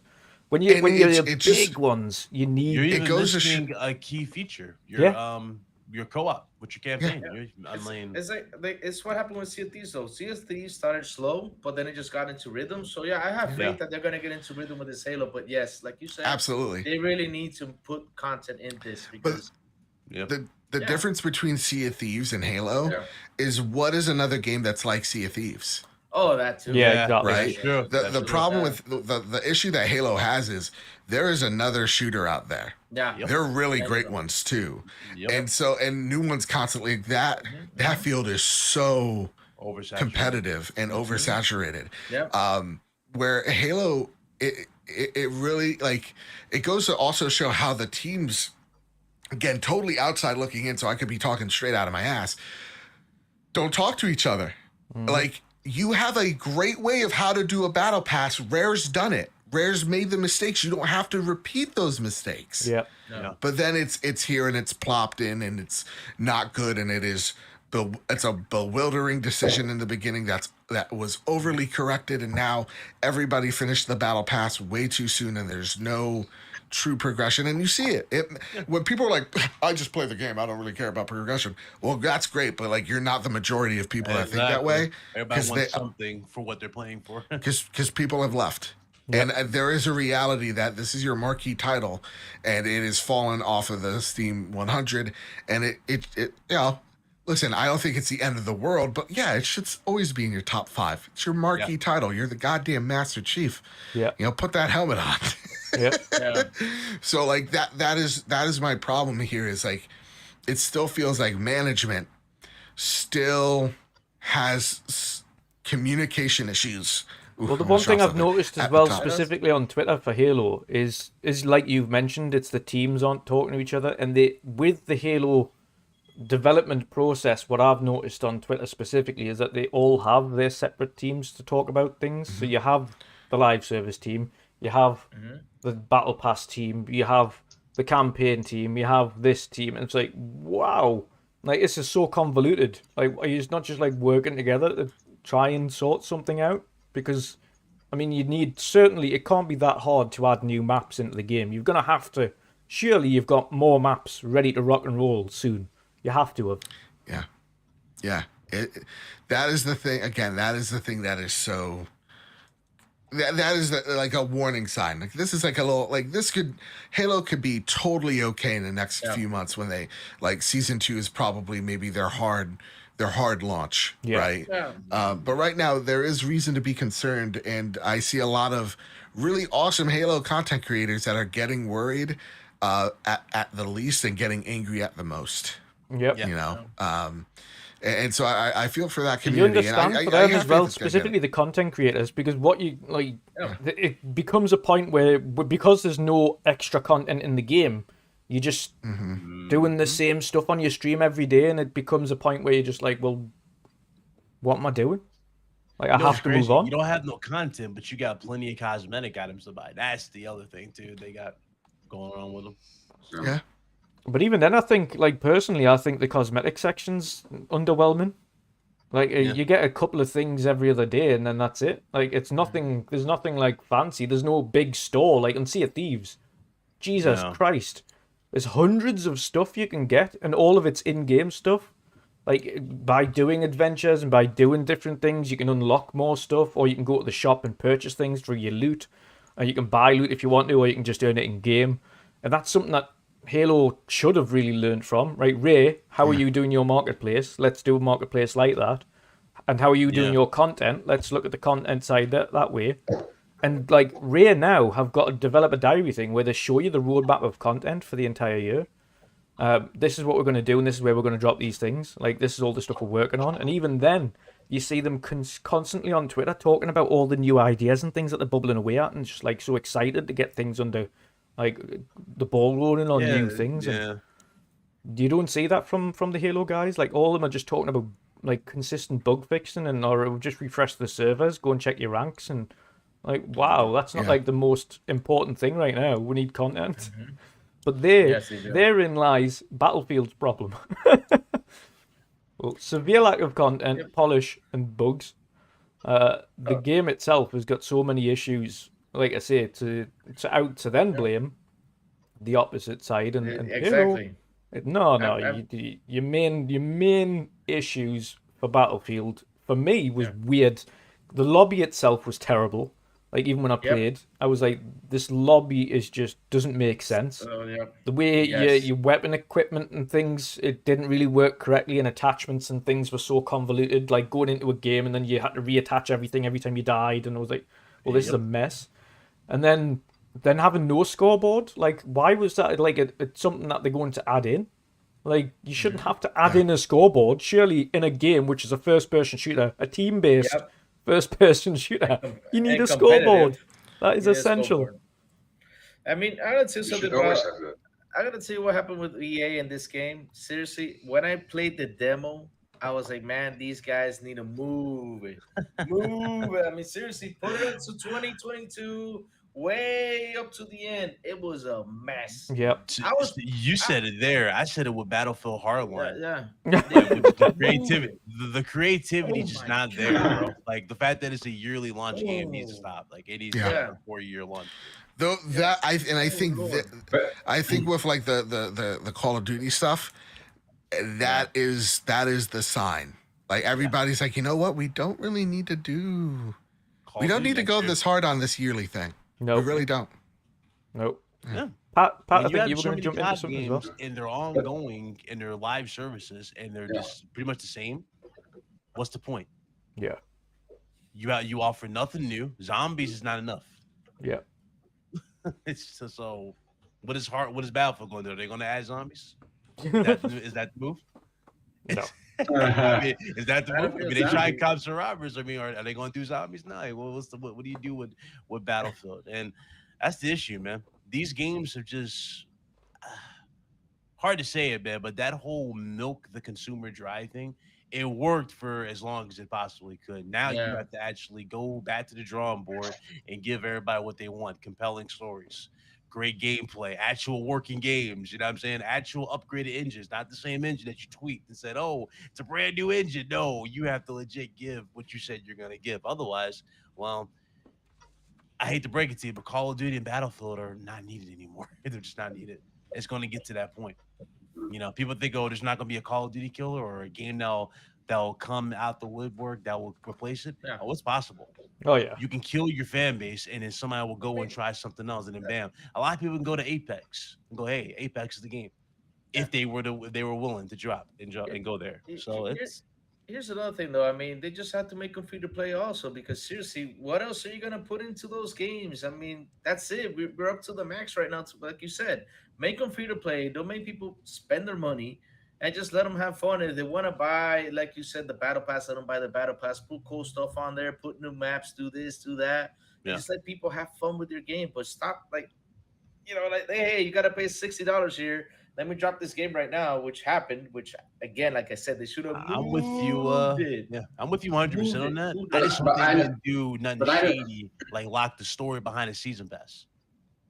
Go on, Pat. Yeah, That would I be mean- shady. because But I don't think it doesn't change anything if they make Battlefield free to play, because the amount of players that they have on Battlefield was like 160,000 people. Yeah. On release or like after that, and I've played the alpha of Battlefield, and later I played the beta. Nothing has changed. The game comes out, it's still the same. Mhm. What's gonna change if they gonna add it to free to play? I don't think it's.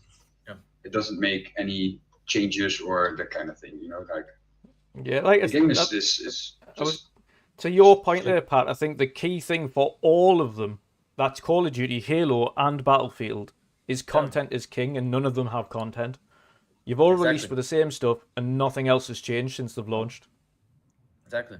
Yeah. The only Nothing. thing COD I mean- has I over mean- Battlefield is those cosmetic, like crazy, like gun. Yeah, carriers. yeah, You know what I'm they've talking got. about? I Like, mean, they COD move have and all nailed the stuff. cosmetics Yeah. now. They've nailed the Yeah. cosmetics. That's pretty much it. But Look that's at it. Destiny. Destiny has been using the same schematics for Destiny 2 has been using the same schematics for the last couple of years. I mean, they are all they're doing is putting a new DLC in there with extra cool stuff, more light, more this, more that, and people go back to it and they play it. And they play the multiplayer and they have fun with it. That's all these guys need to do is yearly just put content, make it long. If you can make a story in it and just add it on there, people will buy it. They will enjoy it. It's not just that though; it has to be quality. Lou. Yeah. It can't Yeah, just be quality. something Yeah, you that throw- too, you quality, can't. yeah. Yeah, you can't That just too. throw something at a dartboard and be like, "Hey, this is Exactly. this." And, yeah, That too. And that's the thing about them. They've always been like that. They never been. And that's also what. What? Yeah, go on. And also like Dutch said with Sea of Thieves, like the amount of content that you have in Sea of Thieves, like you need to work your way up till a legendary pirate. If you're not legendary pirate, you cannot buy the content that you have for that, like Yeah, for that rank. how do you say it? That rank. Yeah, for that rank that you have. Mhm, So you work your way up for something that you want to have, and you don't have that in like Halo, Battlefield, or Call of Duty. So that makes Sea of Thieves like, one of the, I think the best games with content. Yeah, no, I Yep. completely Agreed. agree. Completely agree. We're diving down into four panel members now. Unfortunately, Mr. Badbit had to drop out, emergency. So hope everything's all right with him. Obviously, awesome to have him on the show as usual. We are getting into one of our final topics, however, for this evening, and it is actually we'll talk a little bit on the Call of Duty news though, and that is the good news that they are shifting to after this year's Modern Warfare reboot, should we say, the second Modern Warfare, changing it to a 2-year dev cycle, which is absolutely awesome. Of course, Yes. on a 2-year dev cycle, it does give them a little bit more time, a little bit more effort to polish the game up and add content. Yes, yes, Modern Warfare. You were just going back to that. Yeah, we're just rebooting that The again. goal. You already know, Pat. That's the goal. Yep, it's the goat. But yeah, Pat, what do you think about it going to a 2-year dev cycle now then instead of a yearly release? Do you think that's going to really actually help improve the game going forward? When Bobby Kotick's gone, hopefully by next year, then yeah, I would see that it will benefit because a lot of the dumb practices will be changed. Yeah. And with unionization and with Microsoft's direction under their umbrella, I do think they'll get things right. Obviously, cosmetics, all that stuff is going to still be there. That's not going to change, obviously. But we're talking about pure quality. If that was the issue, yeah, I would say yeah, quality hopefully would be improved compared to what we've been getting.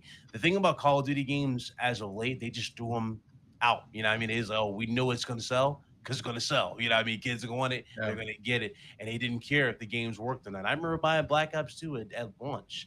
And the damn servers didn't work when we jumped on the game, and everybody was waiting in line. Yeah. That's the type of energy Activision was on, type of thing. You know what I mean? So now that they have an actual direction, and by the way, they have a reputation that's been destroyed for the most part with these allegations and everything going around. Yeah. This was actually their time to make that, yo, we're sorry, this is how we do it, this is the love letter to fans type of thing. And personally, having it be a 2-year release type of game as opposed to it being the same yearly game is a smart direction. A smart direction because number one, you eliminate that risk of somebody saying, "Oh, it's the same old, same old." You see what I'm saying? If you have a long ongoing game that you put, let's say, over 120 hours into, and you bought all this DLC, you done prestiged up to 10, all this stuff, then the next one comes out next year, you're going, "Oh, what do I do in this one?" Oh, it's the same thing, basically. You know what I'm saying? Like it's not gonna make the situation any better, nor is it gonna add any bells and whistles to the whole situation at all. If that they were smart, they would go with Modern Warfare 2. Go back to that like style and do it proper. And personally take risk. I'm surprised this franchise is still getting away with the stuff that is done. They haven't taken risks since Modern Warfare 2. Yep. If you guys really think about it, they really haven't. Nope. Like Modern Warfare 2 with the terrorists shooting up the airport. Ooh. When was the last time you saw a game do that from them? Yeah. Not at all. You know, and that's what I want. I want them to really wow us for a change. Yeah, that stuff was all over the news as well. They were like, really, should they have put this in the game because you're just murdering loads of civilians in an airport? I was like, and that established them. That established them as a game to get. And the thing is, ever since then, they never made an attempt of that effort ever again. And when you just look at the pure content, it's really been lackluster. You know, you always get the same maps. They'll probably change a few things like search and destroy. Remember search and rescue? Yes. Who asked for kill confirm tags in search and destroy? Not us. Yeah. They threw it in there. So it's like, you know, that's the thing. Oh man, and fix the hacker issue. Oh my god, that hacking is horrible in Warzone. It's just terrible. They gotta fix it. You know, aside from that, my issue with that franchise, and I really do hope that this fixes it, is the shoot first, die first mentality. Yeah. And you know what I'm talking about. When you shoot the guy, you know damn well he didn't see you. All of a sudden, you're dead. When they turn around or something like that. And then their screen, it shows them, you know what I'm saying, something completely different. That needs to be fixed. Yeah. That engine needs to be gutted. Whatever they need to do, redo that engine. That has to be, surely there has to be something to do with their netcode. Yeah, that too. It has to be. And another thing, though, this is right now a good opportunity for Microsoft to sit down and organize that company. Like, let's put these guys just work on Call of Duty. Let's put these guys do all the other games because seriously, Activision has got a bunch of good games and they need to focus on those good games. I mean, look at World of Warcraft. World of Warcraft is a game that for years has been talked about. And you know what? Activision Blizzard was about to say, what happened to World of Warcraft? I haven't heard a lot of stuff from it in a couple of years. So when I looked for it online and I saw the player base was really low, it's like that game. Remember when that game came out? It was so popular. I mean, they even got Ozzy Osbourne to do a commercial for that game. Yeah. And I was like, what happened to this game? I mean, seriously. They need to bring all that stuff back. Yeah. StarCraft also. Oh, man. And I'm actually really happy that they actually postponed this game just to sit down and organize and get everybody to work and get these awesome games back on track. Really. And it's good though to get one team just work on Call of Duty and get the best team to work on it. Not everybody. Hey, let's just focus on Call of Duty and let's make money off this. That's crazy. Yeah, I That wonder is if crazy. Microsoft would have them go back at Guitar Hero again. Yes. I think Well, it's DJ one of the Hero. ones they mentioned Yeah. straight Oh, away yeah. when they took them over. They were like, Yeah. Guitar Hero. Yeah. I was like, yes, Yeah. please. Yeah, of course. Even hide them We on, missed that. like, put them on back compat immediately, please. All of the Guitar Yeah, Heroes, 'cause please. that'd be awesome in VR. Yeah, oh, I'd love God, to yeah. see that in VR, dude. Yeah, that's another thing. So There is actually a Santi, Takeo Asante. You've obviously seen him before, seen him and heard of him, but he mentioned this as well when it got taken over. There is actually Guitar Hero VR on PC. So if you did want to try out Guitar Hero and you do have VR on PC, you can do that.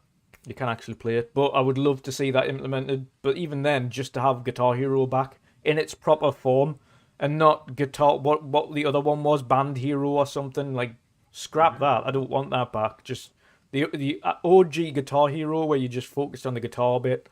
Yeah, you can bring back the Band Hero in a bit, but that wasn't the most popular of the franchises. Like Guitar Hero was where it started, and they do need to. You didn't like Rock Band when all of us were like, yeah, let's drum this, and one person was on the guitar. The other one was I had some fun nights on it. Yeah, we had some fun nights around friends' houses and things like that, all on a big shisha pipe and just enjoying ourselves. But other than that, DJ Hero stole my heart over that one. yes, I've still got the controller, like hidden DJ Hero, somewhere. I got that one too. I got the Dead Mouse one. Oh, did you? Yes, yeah. I That was tried to get the M&M one, the black gold one. That was the one I really wanted. And Yeah. I couldn't get that. That was No, that one sold out immediately. Loved it though, absolutely loved it, and it was so good to do the scratching and things on that as well. It was like really cool to do just something different, and I liked how It was they creative implemented how they did like the high advanced stuff, like the scratch roll. I was like, okay, this is we'll take a little muscle memory for this. But Oh, it was, too it right. was fun, Yeah. so. learning how to loop it all the way around and catch it again and things like that. It was like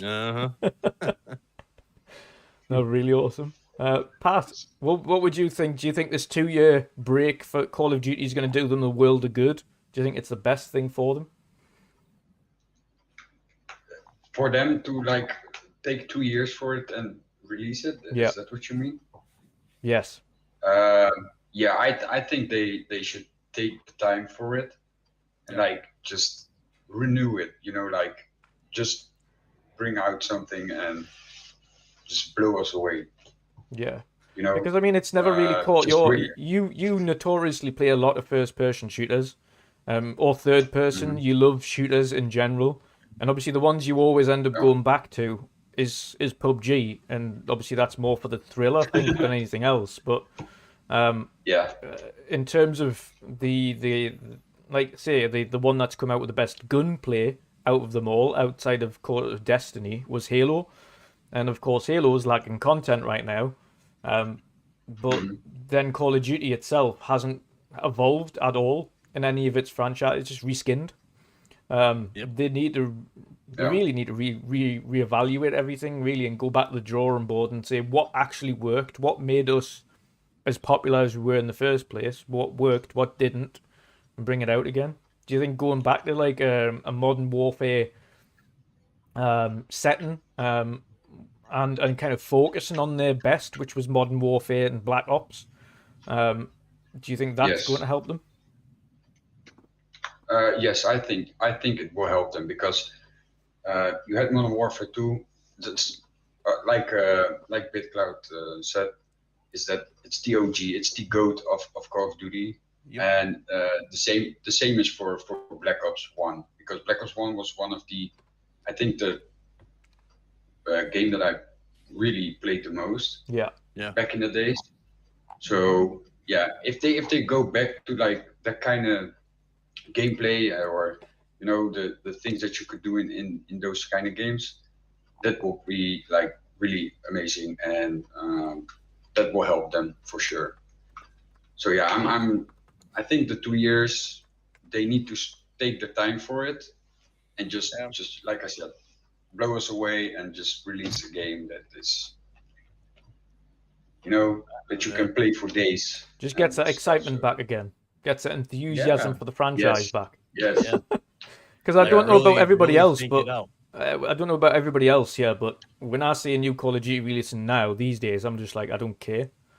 Like it just nothing that I want to go out and get. Like the casuals will still buy it in their millions, but for people who have played Call of Duty for a long, long time and you sit on it, and it's the same for things like FIFA and your sports games. Like they don't evolve. Like nothing changes. If anything, they get worse every year. And you sit there and you just say, well, I'm not going to do it anymore. I'm just not going to pick it up because it's the same stuff. Nothing changes. You grind for hours and hours and hours to get your highest rank on a gun. And that's it. That's all you do. There's nothing, no fun, is it, anymore? I think in the last 2 months, I installed and reinstalled Warzone like 5 times. Because people asked me to play it. And I jumped in the game. Then did a solo. I was like, nah. Hey, Pat, that's how it was with Ghosts when I was still playing it. And like, you kept asking me. I broke the disc, and I ended up buying it digitally just so I can install them. And I was like, Ghost broke me personally. That was the one that just broke my love for it personally. I was like, I can't do this anymore. I remember picking up Ghosts. When I first got the Xbox One, I got the Xbox One that come with the Call of Duty Ghosts. And I think I played maybe about an hour of it, and I was like, nah. this is terrible. Like I fell for all the marketing for it. You had Eminem doing the soundtrack. It looked dope. I was like, okay, this is gonna be it. They said new engine, new consoles. I'm like, okay, this might be it. I regretted that. Yeah, I regretted that in the first week. Oh my God. Oof. And to hear Vanguard is pretty much on par with Ghosts is one of their worst ever releases. Really says a lot about them, and I think that's why they've said, right, listen, after this year's Modern Warfare, we're taking a break because this is not acceptable. Like, this isn't doing well at all. In a weird way, I'm happy. Yeah. Like, I know that might sound real, weird to say, but I'm very happy that is their worst performing one because, again, what did they do?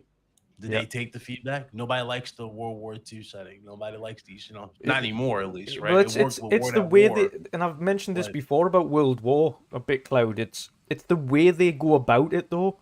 Like, if you're going to do World War II settings, you've got to really put in authenticity around it. Like, World War was brutal across the board. It wasn't none of this, like, arcadey stuff where you can have a red dot sight on a World War II weapon. Like, what? Yeah, at least with War at War, they were creative with the dot sights. I'm talking about those little weird, old, outdated looking. Like they at least were creative with it. This one, they're like, oh, we found some strategic way to make it look futuristic in old settings. Like, no, it doesn't work like that. Nope. That's not how it goes. And kill streaks as well. It's like, where's the creativity? Yeah. Like Black Ops 2. I don't know if you guys remember, but Black Ops 2, I think personally, set the bar for the best kill streaks. Yeah, at that time, it really did, and still does. I don't think we had a Call of Duty that really matches that. Yeah, just kill streaks, and it's like, what's the point? Again, you talk about was Black Ops 2 the one with the nuke, where it was like the ultimate one was the nuke? No, that was Modern Warfare 2. That's Modern Warfare you're talking about. Black Ops 2 was the one with the swarm, the K9 unit and stuff like that. Yeah, that's the one. I always loved the nuke in Modern Warfare 2, though. I have to say that. You're awesome. Just like, right, okay, game over, boys. Game over. Yeah, you already know. You already know the Moab. That's all it is, man. But yeah, it's great. Now, to be honest, like you said, BitCloud, I think I'm happy that it's performed so poorly because it will give Activision the kick up the arse to say, this can't happen again. We have to go back to the drawing board on this. I think what I think was maybe behind the scenes. I'm gonna give like a little thing, from like, let's say behind the scenes, maybe the team that was gonna work on the next Call of Duty, they talked to probably Phil and said, "Hey Phil, we tired of this. I mean, let's take a break. Let's move it so people can get work to it, and let's get the guys who know this game work on it, so we can focus on other stuff." I think, like I said, it's a good time to sit down and get that company organized and get people to work the way they gotta work. The guys who know the Call of Duty, they gotta work on that Call of Duty, and the guys who know all the other games work on the other games. I think you've got a point there as well with regards to the company. Yeah. I think that definitely didn't help Vanguard. I think the way that the company, what has been happening at the company throughout this development cycle, and as it's progressed, specifically post-launch as well, with everything that's been going on. It hasn't helped the developers in any way, shape, or form. I think having a little bit more lease of life, seeing the light at the end of the tunnel, these developers are going to be a little bit more stress-free to a point. They're going to be more relieved and relaxed and be able to get on with creating something. I think when you're under pressure, you end up making more mistakes than you usually would. Yep. And the pressure they would have been put on just to crank out a game, whilst also being abused mentally and physically and all that stuff. Nah. And year by year, that's the same freaking game year by year, but different times. One of World War II, I'm telling you, man. That's crazy. With this new mindset, they got to let David Vonderhaar. I don't know if he's still with them, but David Vonderhaar needs to be given creative freedom. Yeah. He always changes the game every time. He's very creative. Yeah. I don't know. No, I completely agree. It's crazy for them, really. They really needed this break, and I'm happy that they're taking the break, and I hope that they organize that company and make things work back again for that company. So many great games they need to focus on. Yeah, I mean, judging by the reports as well that have came out most recently, the discussions to take over and get Activision literally started moments after when Microsoft went, we are completely against what has come out and what we found out about Bobby Kotick and what we found out about how he's knew all about this stuff. And the moment they found out about that's when they essentially said, right, that's it. We're gonna have to do something. And the only way they could see to get him out of the company, which is essentially what's going to happen, is to get the company. Yeah. The only way to save that giant company with what is the best part of 10,000 staff is to get him out, and the only way to get him out is to buy the company. So that's the only way. And he's gonna get golden parachute, but again, it's like I don't even care. He's making $300 million. At least he's getting the hell out of here. Yeah, and that studio can flourish for a change. That's exactly. It's bittersweet for the development staff because they don't want to see him have anything, and rightfully so. If someone like that's been looking after you for years, you don't want to see them walk off with a golden parachute. But at the same time, I think like you say, they're more concerned about being able to actually go to a workplace that they're comfortable in again. And that's going to be, I think we'll start to see the franchises revitalized because they're more relaxed as developers. Of course, that won't be for another year or two yet. We'll still see that cranking out in typical Activision fashion. But I think 2025 onwards is going to be when we start to see the more relaxed Activision come out with a bit more fresh ideas, games that work on launch. I mean, even if they take the notes out of Go to 343 and say, listen, how did you get that? How did you get that gameplay down so well? Like, how was the gameplay so like working and worked so well? Like, speak to other developers, and that's what Microsoft kind of tell people. If you need a hand, if you need help, like you've got every studio under the sun, speak to them. They'll happily help you. Like, we encourage this between our studios. That's not something Activision had. They had several studios all working at the same time on the same game. Yeah. Yes, that was crazy. That was crazy. I mean, those guys, I'm telling you, I mean, probably those guys who know how to do more adventure games, like, for example, the team that makes Warcraft or the team that makes StarCraft or other games, and you guys make them focus just on this first-person shooter. That's just you get people tired of doing the same thing year after year, and they want to get the creative progress out. I mean, they want to go out there and just focus on another game and get ideas on another game, which is good, and just not focus on this just one game, which really it's just gonna get people tired and have all these mistakes. I mean, look, for example, Diablo 2. Diablo 2 came out. It had so many issues. I was like, what? How come this game has so many issues? And as same as Call of Duty when it came out, it had so many issues also. I was like, whoa, these guys are in for a bad ride. Like, seriously. And when I saw that finally a company bought it, like Microsoft bought it, I was like, oh my God, they actually did need this to get all these guys focused on other stuff. They really did need this break. Yeah. I mean, they have Michael Myers in Call of Duty, for God's sake. I don't know. Maybe they'll put Doom guy in there. I mean, I think he could. That would be good. That'd be creative. with the violent kills. Oh man, I love You've doing. got. it. I was imagine going to the say though, BFG. you've got to think of all of the first-person shooter icons they've got now under that wing. Yeah. It's insane. You've got Wolfenstein, you've got Doom Guy, you've got Ooh, Halo, you've got dude. Gears. If they do that, like a BFG exclusive, Yeah. to that BFG. fucking title, yeah, that'd be dope. That'd be dope in the game. Well, you know what it is? Gears notoriously did that. Like Gears always put in other FPS characters, and I want to see that in Gears Online for the next one, for Gears 6 or whatever it is. Like, bring in Master Chief as a DLC character, bring in Doom Guy, bring on all these people as like so you can like have them in like like all these mad weapons online. Like that would be such an awesome thing to see. Just seeing all these different iconic characters running around the battlefield shooting each other. Yeah, hell, it brings Sarah Connor back. They were creative somewhat, but I think a lot of them were they kind of lost the plot though. A lot of them trying to get these like movie license type characters in their world. Like I'm like, guys, you're not going to compete with Mortal Kombat at this point. Mortal Kombat had everybody in the last Mortal Kombat. So, Oh man. Last topic of today, though, we're talking about Street Fighter 6. We're not going to talk about the logo that they clearly paid for on Fiverr.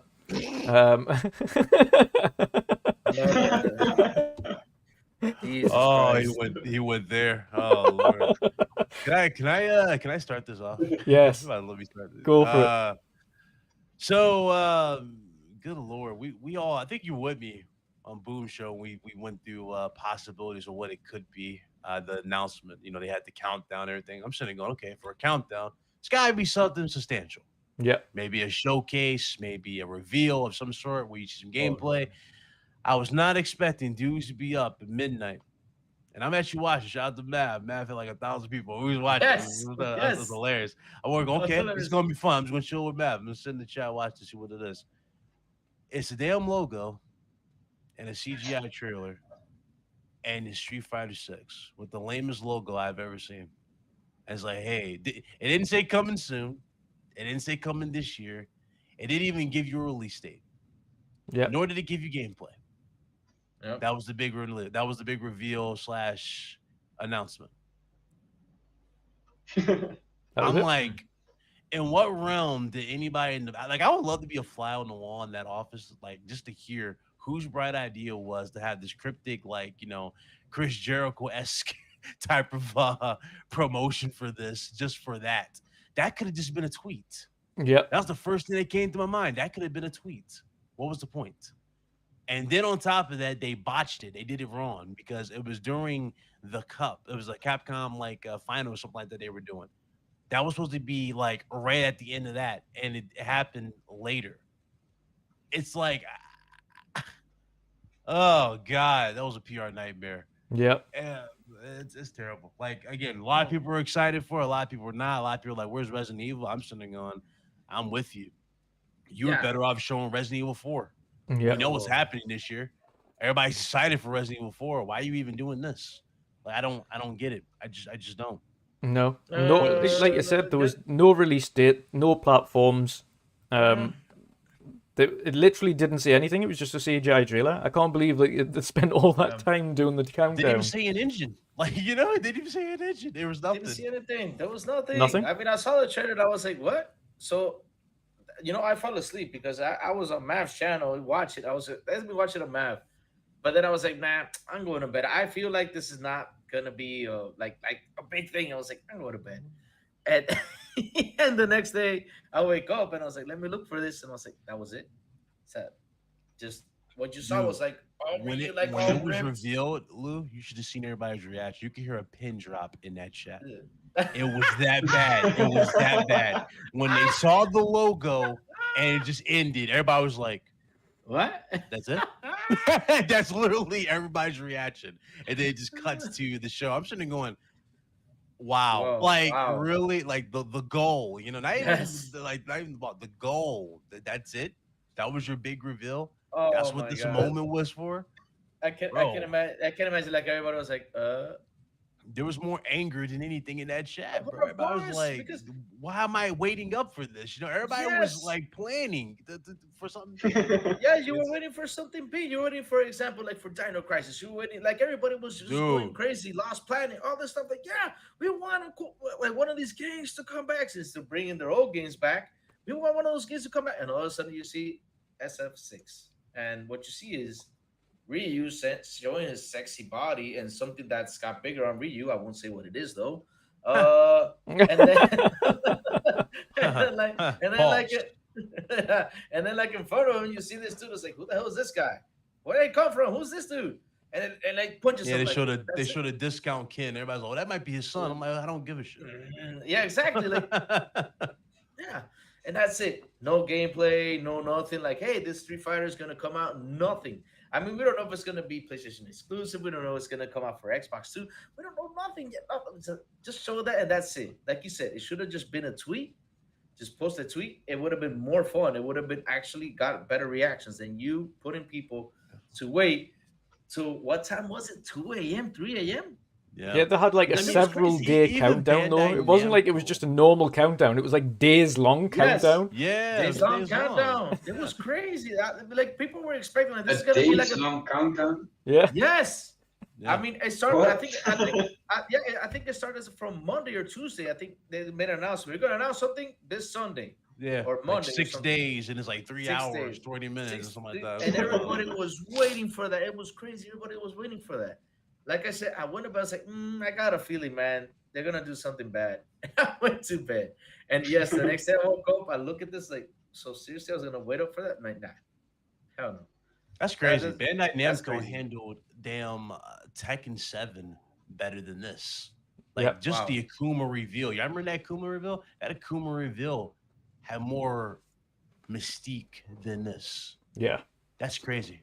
That just where's the creativity, man? Where's the effort? And Tekken Yeah. Tekken 7 Where's as the a rest of the fighter was better than Tekken 5. Sorry, better than Street Fighter 5 anyway. Yeah. It's just like I don't know what they're trying to do. It's like Street Fighter is no longer. I mean, actually, let me phrase that. Street Fighter is still Street Fighter, but I don't want to say the demand is there, like you would think it is. I don't feel like it is. I mean, I'm not even It didn't. into Yeah. the whole Street Fighter license, but like We were saying that for a fighter, it sold well because it's like 5-6 million units or something now for the last Yeah. one. But in the grand scheme of things, when you're talking about the best part of 200 plus million consoles, not even including PC, 5 million out of 200 million potential consoles. and it's on multiple platforms. Yeah. It's insane. Like that's not something that you put a 6-day wait for to unveil the next one. And they didn't, like you say, didn't announce a release time frame. They didn't announce what engine it was on. They didn't announce what platforms it was on. Plot details. It's like, what are we doing? Nothing. You know, we know about Tekken 8. We know this is the last one to include the Mishima Zaibatsu, which has been the main Yeah. thing they've been fighting for the whole series. Yeah. So this is the last one. So more likely, a character is going to get killed off. Who I think it is, Kazuya. Kazuya's going to die and see Tekken 8. But Yeah. hey, at least you're excited. You know something about that game before you get the reveal. Yeah. What do you have for Street Fighter 6? Nothing. A CGI trailer. That's it. Yeah. And you had to wait 40 6 days for seconds. that. Why not just release that the day of it? Say, Yeah. hey guys, in 30 minutes, announcement. That's it. No, we had to wait 6 days for this. Yeah, 6 days for just how many seconds? Like I think. Wait, let me go 40, through real quick. 40 seconds. 40-second trailer. Yeah. Then 40 half of that seconds was trailer. just showing off someone's arm and then showing off their abs. And then... Showing out that big, huge Ryu secret power we're gonna see later on. You know. Yeah, I hate when they do that with these fighting games. Like, you know damn well the character's not going to look like that in the gameplay. So what's the Yeah. point of even showing out the character model in that, like, way? Yeah. I don't understand that. Why not just show an engine? At least you get an example of what is possible or achievable with the engine. No, they don't have. They basically just showed that we haven't even started the groundwork. You know what I'm saying? This is like the equivalent of seeing Hellblade 2 when we first saw. Yeah, I remember when they were taking pictures of the island or wherever they were Yeah. at. Like, Yeah, the yeah. level design. Yeah, This is even I was essentially the pissed off same at that because they thing. were like, let's have a look at Iceland. I'm like, What do you mean? Just look at Iceland. I Like, know what yeah, like, Iceland where's looks the like. gameplay? Like, you waited this long? This is essentially the same thing. We haven't even gotten to level design or game design at whatsoever. So it's like, okay, this game's gonna come later. And it's like, okay, when it comes, it comes. But right now, that was pointless. Yeah. That's the hell. You better Yeah. off saying Dino Crisis. You would have saved yourself a lot of trouble. Yeah. Any game, But anything, or make it longer. You know, just for did people you? like. Yeah. Go, Patrick. Go. No, sorry. Go ahead. No. Go. You got it. Oh, but you guys talked about the logo as well, yeah? Yes. It seems that the controversial logo for Street Fighter 6 looks a lot like the Adobe stock illustration. Yes. Wow. The developer of Yep. the original artwork told IGN that they want to sell the rights to the logo to Capcom. It's and this logo has also been used in a sci-fi convention in France. So basically, this It's so lazy. yes. So lazy. A part of me just wants Yeah, to think it that's a placeholder logo, but it's not. They actually legit stand by that logo. I've Like, seen this is I've the seen official one comment logo. as well where I think I've forgotten who it was. It might have been Paul Tassi or someone like that, and they just said Street Fighter looks like it has 6 inbox messages.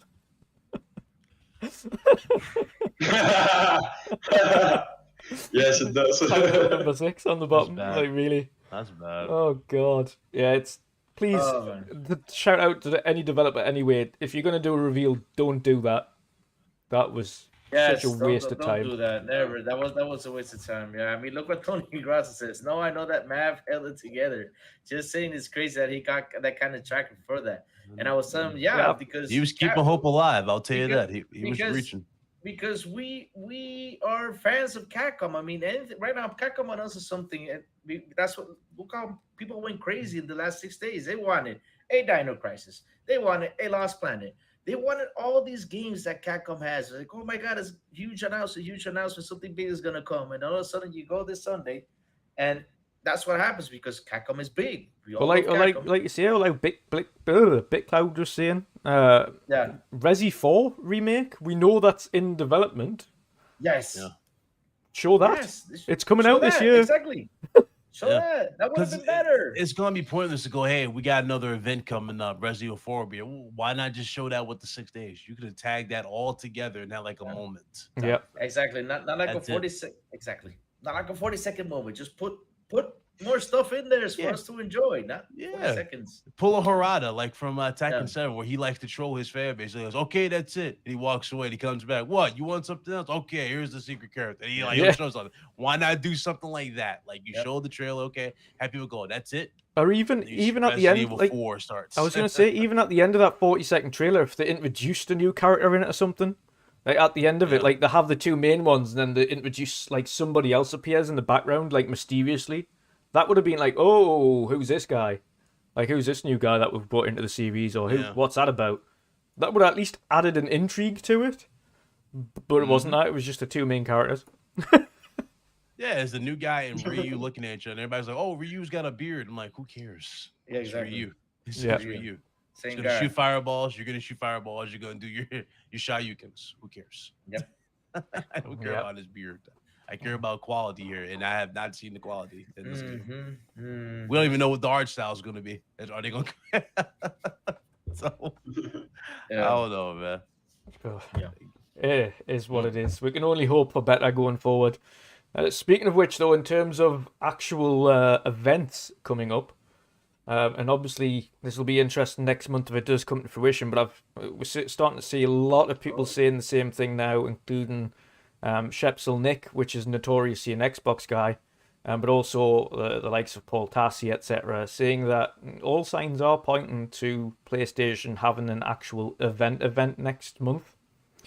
That sounds like it's going to be quite interesting. I would imagine we'll probably see a bit more of God of War. Naturally, it's another game that's coming out this year. But of course, we're going to see a lot more from hopefully their pipeline going forward and what they're actually working on. What potentially they might be releasing this year and next year. What I want to finish on this one, BitCloud. If that is the case, what would you hope to see at an event from PlayStation next month? Pretty much the release date for for God of War Ragnarok. Like a lot of people are doubting the game's going to make it this year because they've been very, very quiet. Yeah. And understandable, but the way I've been seeing and I'm talking to, they're definitely like ramping up on it. Yeah. So I do think it's on track. It's going to be fine, but it is questionable. Like, when is it going to drop? Is it going to drop holiday? Is it going to drop later? I think what they'll be looking at it from as well on a God of War point of view is strategically, when do they want to drop it? You don't want to be dropping at the same time as Starfield, because yes, it's a big game, but it's still Bethesda. Like, it's still a big. You don't. Again, this month they've had to contend, unfortunately, with Elden Ring, which has turned out to be like a mega hit. Which I don't think. I don't know whether or not they didn't foresee that, or whether or not it was just unintentional. Right, okay, well, we've both ended up falling into February. Nothing we can do about that. But the games are ready, so let's release them. But I foresee potentially the God of War thing holding off on the release date, much like Halo did originally. It was more of a strategical, when are we going to release this? When's going to be the best time to drop this? Mm-hmm. I think that's what God of War might be. Just more of a strategical planning type thing. Yeah, because, I mean, we're not going to see anything multiplayer based for a minute, so obviously that's we're ways from that. So obviously Resistance, all that stuff, that's going to come later. So not much they really can announce. What do you think here. about maybe you get the Resident Evil 4 announcement there? Maybe. I was going to say, what about the Uncharted, not the Uncharted, the Last of Us factions multiplayer? That's the thing about factions. I don't think they'll do it. The reason why is because they've been on a hiring spree for it, stuff like that for their team. I don't think they're done. I don't think they're done. And if they are done, they're probably just now in the midst of kind of finishing up, because it's going to be a full blown remake. And the way I see factions being done, I don't think they're going to do factions like the way what Live thing is going to be, where it's going to be like something like Resident Evil, not Resident Evil, Uncharted 4. Yeah. How they did the multiplayer of Uncharted 4. I'm not expecting that. I'm expecting more of the same with factions, just given like on the new engine of Last of Us 2. Yeah. Where you have the new movements, faster, animations. Obviously, I see that being the direction for it. Obviously, more maps, the whole 9 yards, better maps and stuff. Yeah. I can see that being the approach compared to going over the top with something brand new. Maybe he's then looking more into the VR too. It's possible. Price and date. Yeah, it's possible. Because we haven't gotten the price and date for that yet. We just got the hardware reveal. And of course, you've got a Horizon game coming along with it as well, which is interesting. Yeah. And a lot of people are looking forward to that too. Everybody's already blown away by the standard version. I can only imagine what these machines are going to look on this display. So that's going to be cool how they do that. Speaking of it, though, it looks like a Quest. I ain't gonna lie. A lot of people I didn't see it at first, but it really does look like a Quest.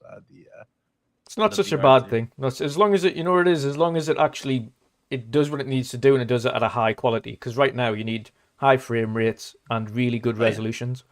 And as long as you've got the high frame rate and the great resolutions for obviously being that close to your face, that is key.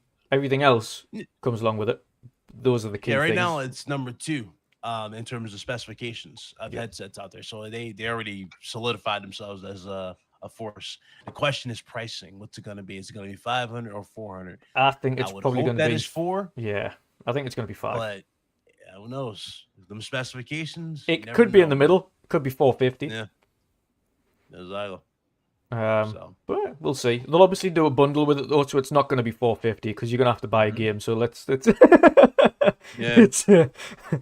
going to be probably closer to 700 or something by the time you've got a few games on there as well. But shit, if Sony can guarantee a PS5, I'm pretty sure they would have console bundles with it. Yeah, if they could. Yeah, if they could, man. They really need to guarantee those PS5s. Xbox too. Yeah. It's crazy, all this out of stock stuff. Still, I know it's gonna be next year. I'm still rocking the PS4 Pro. I would have had a PS5 if I didn't give it up at launch, and I've mentioned that a couple of times. But again, at the same time, I'm not in a rush to get one right now. There's not something like obviously pretty much everything's cross-gen still. Next year is when we're going to see the next gen only stuff. So with them forecasting next year is going to get better. Man. Yeah. Yeah, you got it. You got to get it by the time that those drop. I'm more intrigued for Wolverine than I am Spider-Man. I've played Spider-Man on PlayStation, and it's just not my cup of tea. I appreciate it. It's obviously graphically, gameplay wise, it's fun, but in terms of story and things, like Spider-Man was never one of my favorite Marvel characters. So I got you. Yeah, you want that mature Wolverine. yes, yeah. And like I This say, looks like Logan. They the do a Logan. that's what it is. When I seen the Wolverine trailer, it looked like Logan. So to me, that looked automatically. I thought, I hope Insomniac do a mature Logan, like the blood and the guts and the limb amputations and things. But I don't know whether or not they will. Yeah. Do you think they will go down that route? Because I think it needs that kind of game, rated, that character. Yeah. Don't like so. I don't know if y'all saw the. I keep saying this, but I really do want this because it'll be a cool effect for Wolverine. But you guys see the new dismemberment mechanics for Dead Space? The remake? Yes. Where you can see like the blood and tendons when you shoot it. Yes. Imagine that in reverse for Logan, like in healing. That would be cool. I would like to see that type of attention to detail for Logan if they can go that type of route with the game. And what's even cool about it, it's just how easily they can tag that into Spider-Man's universe with X-Men in general. Like the way Sony's going about it, we don't need Square Enix to make an Avengers. You know what I mean? No. They're going to make their own equivalent. This is why I want Microsoft to really step up and get their own characters. Like, I would love to see Spawn on Xbox. Yeah. Captain America on that. You know, I would love to see something of their own of that caliber in the not Spider-Man, but in the superhero like genre. I mean, hell, we talk about shooters on Xbox. Why not Punisher? Yeah. That'd be fire for Microsoft. It would be nice. So yeah, but yeah, I would love to see more superheroes get that type of just that type of push in games. It works naturally. After what NetherRealm did with Mortal Kombat and Spawn, I'm surprised more people have not decided to jump into that spectrum and get Spawn into a video game. It will work, personally. Well, most definitely. Completely agree. So I'm looking forward to it. It's going to be. I've missed having events. I love events because I love not the speculation that comes around it, but learning about new games for the future. I always learning about new things and seeing what's in development and what things we can look forward to in the future. And the one thing I've always said about Sony right this second is that I know now the roadmap for Xbox and Microsoft for up until 25, 26, 27 at this point. It's long. So we've got a long roadmap with a lot of games. On Sony's side, we know pretty much all of the games that we've got for the next couple of years and a couple for distance. But there isn't a lot there, and we know their studios are working on a lot more. I want to see what more of that roadmap is there for Sony. So we know the God of War, we know Spider-Man, we know Wolverine, we know they're going to do another Last of Us remake. We're waiting for the other games, the other Uncharted entry. Yes. I know they're making another Uncharted. We don't know what Haven Studios is making. We don't know what that game's going to be. We don't know. Is it Fire Sprite they've got? Is that the Fire Sprite's the other new? Fire Sprite is basically Studio Liverpool. Yes, that studios I think is up and running now. I think Chris Grinnell put the photos up the other day. The studio it looks really nice. The studio. How about the guys from Sucker Punch? Yeah, Sucker Punch, Ghost Tsushima. We don't know when that next is coming. I mean, we were getting a sequel to that. That's 100%. Yeah. We know internally Sony loved that. We seen that. We know that from thanks to the developer from from Days Gone. They cannot stop getting praise for that game. It's that good. And obviously, then we've got, like you say, Bend Studio and what they're working on next. And I just want to know what the studios have in the works. I don't want to know kind of. Even if you're just saying, right, 2023 for this one, 24 for this one, whatever it is, I don't want you to know exact timeframes. I just want to see what the pipeline looks like. Like, what else can we look forward to on Sony's platform going forward? It doesn't need to be intricate. What have you got going on? Like, what new IPs? That's what I'm looking for. That's the thing about Sony. Sony keeps a lot of stuff to their chest. Yes. And a lot of people don't like. I mean, a lot of people like it because it's like, you build up mystique for it. A lot. And surprise when it gets announced. Yeah, but a lot of people also want more transparency, and I do want that from Sony as well. But at the same time, I get it. You don't want surprises ruined type of thing. Well, It's understandable. I think the way But Microsoft have done it as well, because of course they have also said themselves notoriously, right? We've showed you a lot, but we have a lot that we haven't showed you yet. There's a lot of projects, and obviously we know they've got the best part of, I think it's 15 projects that are unnamed and not technically announced yet as well, that are still there. So we know there's projects there, but we don't know what they are. And I think Sony need to do a little bit more of that. More just like, right, okay, here's a pipeline. We have other stuff as well, but that stuff is very much, we'll tell you when we can tell you. they said we had 23 games. I think he said 23. 23, yeah. Yeah, 23 games. So it's we know a few, but we don't know a lot. And then also we got the confirmation of 10 games as a service. Yes. So by 2026, which is a lot in 4 years. Yeah.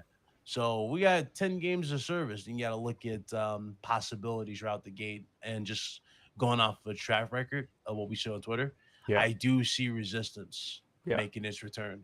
I do see SOCOM making its return. I do see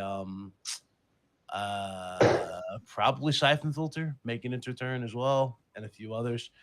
And also we had the reports from Metal Gear Solid and Castlevania. I just, you know what it is? I wouldn't even complain for a remake of the original.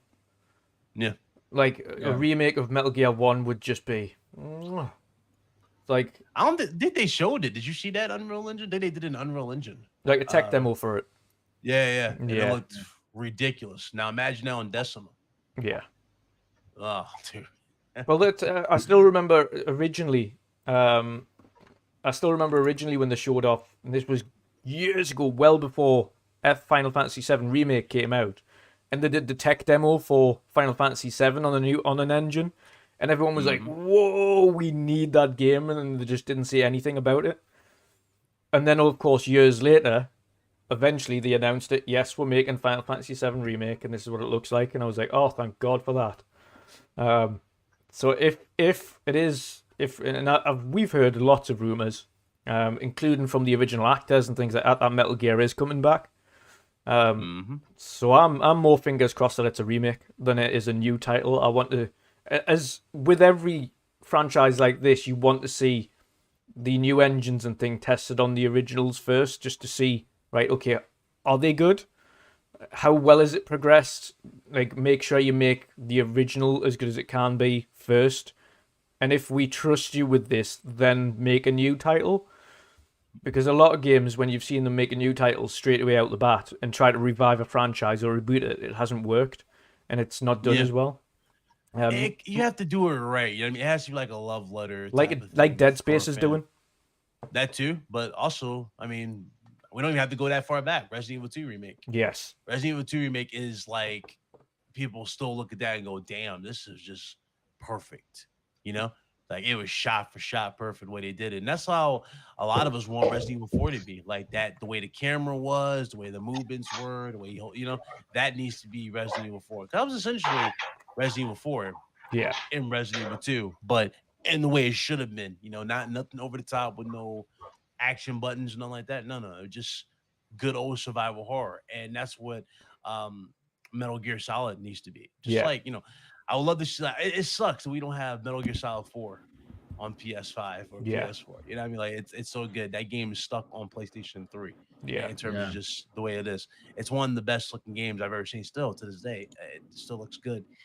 But it sucks we never got a remake of that to see that, you know, that true jump. And oh man, a remake for that or just a remake of the entire series would be fire. Just like Silent Hills, like a trilogy. There's so many possibilities. So many possibilities. Which you can do. 100%, 100%. It's been absolutely awesome this evening, guys. Thanks for everybody for tuning in. We're going to get into our roundup now. I know Pat will be back to his chair very shortly. But first and foremost, one of our other guests this evening, Crazy Louie. Thank you again for joining us, brother. Hope you had an awesome night. Let people know, of course, where they can find you, and obviously introduce your show, which will be later on this evening. Yes, it will be. Yes, it will. Let them know where they can find you and where they can tune into your show as well. Xbox International. Oh man, you guys can find me at Twitter at Crazy Louis Gaming, guys. Also tonight at the oh my god, at Crazy Louis Gaming channel, we have Xbox International at 7 p.m. EST. So guys, come check it out, and I hope to see you guys over there. Nice. Nice. BitCloud, brother. Of course, let people know where they can find you and your awesome PlayStation-centric channel. Obviously, you're doing some really great work over there. There's some big things coming over your end as well over the next few weeks. Let people know where they can find you and what you've got coming up. Yeah, Dutch is excited for that. Yeah, no, great show. Thanks for having me. Good to be on. You guys find me at BitCloud Gaming, YouTube, Twitch, Twitter. Fridays, RGT podcast, what I host with the guys. And of course, later today on Blaze's channel, we're doing Solidcast. So it's going to be a lot to go over. But yeah, no, I'm excited. A lot of things coming to the channel. We got a big interview for March 11th. Can't wait to get into that because we basically signed a deal. I'm a freelancer with IGN, so a lot of stuff's I do on the side in the industry now. So that's what's going on there. But yeah, can't wait to get back and make content. Awesome stuff. And last but not least, Pat, your brother. Of course, if you let people know where they can find you and what you're going to be up to. Oh, muted. You're muted. Muted. No, you're muted on. There you go. Yeah, there we are. Now, yeah, first of all, it was absolutely a great show, and to have Crazy Louis Gaming on the show, of course, and the new member, BitCloud Gaming. Yeah, thanks for hanging out, guys. I enjoyed it. But you guys can find me, of course, on Twitter. It's Petu_070, and you can find me on Twitch, where I stream my games, mostly PUBG, but also in for other games. I changed my name because it was too long. Yes. It's Petu070 MWMU, so it's still midweek mix up, but in the shorter way. So nice. Yeah. I'll probably be live streaming this weekend, but yeah, keep an eye out on Twitter, guys, or put on the notifications bell. And make sure to hit that like and subscribe button on this channel, and also of the other guys, the Crazy Louis Gaming and BitCloud Gaming. So it was a blast, guys. Thank you. Thank you really for inviting me to this show. Really, thank you. No, anytime, brother. It's been a blast. Yes, with regards to Pat's as well, if Pat will be streaming on the weekend, we will also host it on the main YouTube channel. So it'll be on two places. You can catch him on both the YouTube channel and it'll be on his Twitch. So when he goes live, you can find it on both. And of course, drop him a follow if you don't already. Help him get that sub count up on his Twitch. But yes, of course, you can find myself over on Twitter at Wandering Dutch. Here every Wednesday and every Sunday at Midweek Mix-Up and the Midweek Mix-Up Weekend Edition. And of course, you can find me on Primetime Gaming every Monday evening as well. I hope everyone had an awesome evening, and we will see you all again next week. Goodbye, guys. Bye. See you guys later on.